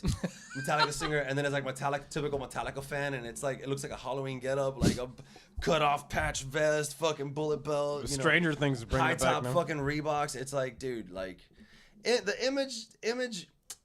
Bro, like image It's is important, but cool. it's not. It's cool. It's cool to have a look. It's cool to have a vibe. Like, you know, one of our favorite bands that we bonded on immediately was Deftones, right? And it's safe to say that Deftones never really had a look that they went for. No, they didn't. But depending on how they look in pictures, you can call out which era of the band Oh, that that's cool. picture's from. I know we're fans enough to be like we joke that there's a time where Chino, the singer, looked like a gas station attendant. He had that look where like the button up, and it was like I was white. about to say the button up with the it collar was like button it was like had to that- be all the way up. That was the All the way up. yeah, well, that was the White Pony era. Then there's the era where he had like the spiky blonde hair. That's the Around the Fur era. Then there's when he had dreads. That's Adrenaline. You know, like it's, and then you can work your way backwards, and I can name them all like an I wish asshole. 'cause I I'm wish I obsessed. listened to the Deftones. I just never had sex on heroin. I'm just kidding. I just Dude. no, the Deftones are amazing, to be honest. Like they're such a good band. really, I really recently love got into them. Deftones. Really love. I Deftones. recently got into them, and the Did you singer really? Chino, fantastic, bro. Yeah. The guitars awesome. The engineering amazing. Yeah. You know, like they're Fucking such, Terry Date. Terry Date. He did the production on it. Terry Yeah. Date, man. Wow, yeah, shout out to him. He's an amazing. I only know him because of Slipknot. They had a Terry Date remix of the Wait and Bleed, and it was really good. I mean, that dude's worked with Pantera, Soundgarden, Yeah. fucking. He's an OG. Yeah, he's OG. Yeah, He's there's, OG. it's really interesting. Like That's when the guy. there was one year where I went through a phase where instead of like listening to new bands, I just went like, well, I know that I like this album and I know that this producer did it. Like what else has he done? I go to the Wikipedia page and you'll see like, oh shit, I actually like a lot of those records. Yeah, and yeah, then I start looking for other bands that this person has produced. You know. Yeah, look up Andy Wallace, the mixer. Yeah. Andy Wallace. One guy that I like is Will Putney. Will Putney's like a modern metal engineer producer now, and he's the other guitarist for Fit for an Autopsy, which is how I got into Fit for an Yeah, Autopsy. I'm like, where the fuck did I hear that name from? Yeah, because Will Putney, he's like, Here, before we leave the podcast, Hell yeah. how did we name Opener? okay, it's because of the guitar player from Fit for an Autopsy. Really? Yeah, man. All real right. quick. No, please do. Hold on, please do. right quick and drop some knowledge right now. We were struggling with a name, and we wanted to call the band Flown, but that was already taken. Oh. So we couldn't use it. And then one day I was walking out of the gym and like I listening to a podcast called The Downbeat. It's I forget the drummer from a band. He's a British dude, but I forget his name and what band he's in. But it's the Downbeat. He's a drummer that interviews other drummers and just other people in general. So he's interviewing Patrick Sheridan, who's one of the guitar players for Fit for an Autopsy. And the guy was like talking about like, oh, like how did becoming a father like change your life? Like how, you know, because this guy was talking. Patrick Sheridan was talking about like, you know, coming from like the hardcore scene and always getting into fights and, you know, just being like a hot-headed dude, and you know how when he became a dad, like it like changed him, you know. And his words were, you know, he goes, man, when I was younger, bro, if you just rubbed me the wrong way, if you just said the wrong thing, bro, like it's on, bro. I was just an open nerve, just like highly irritable, easily.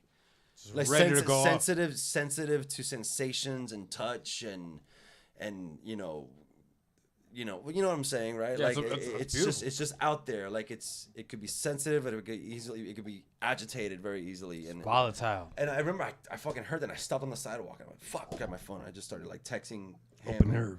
And I go, dude, I know, hear me out. And I text him out where I got it from, and he'd be like, fuck it, I like it. And then we looked up, no one used it, and it's ours now. That's badass. So, and yeah. Open Nerve is a great name. Yeah, You know, it adds tension as soon as you say it, as soon as you think about it.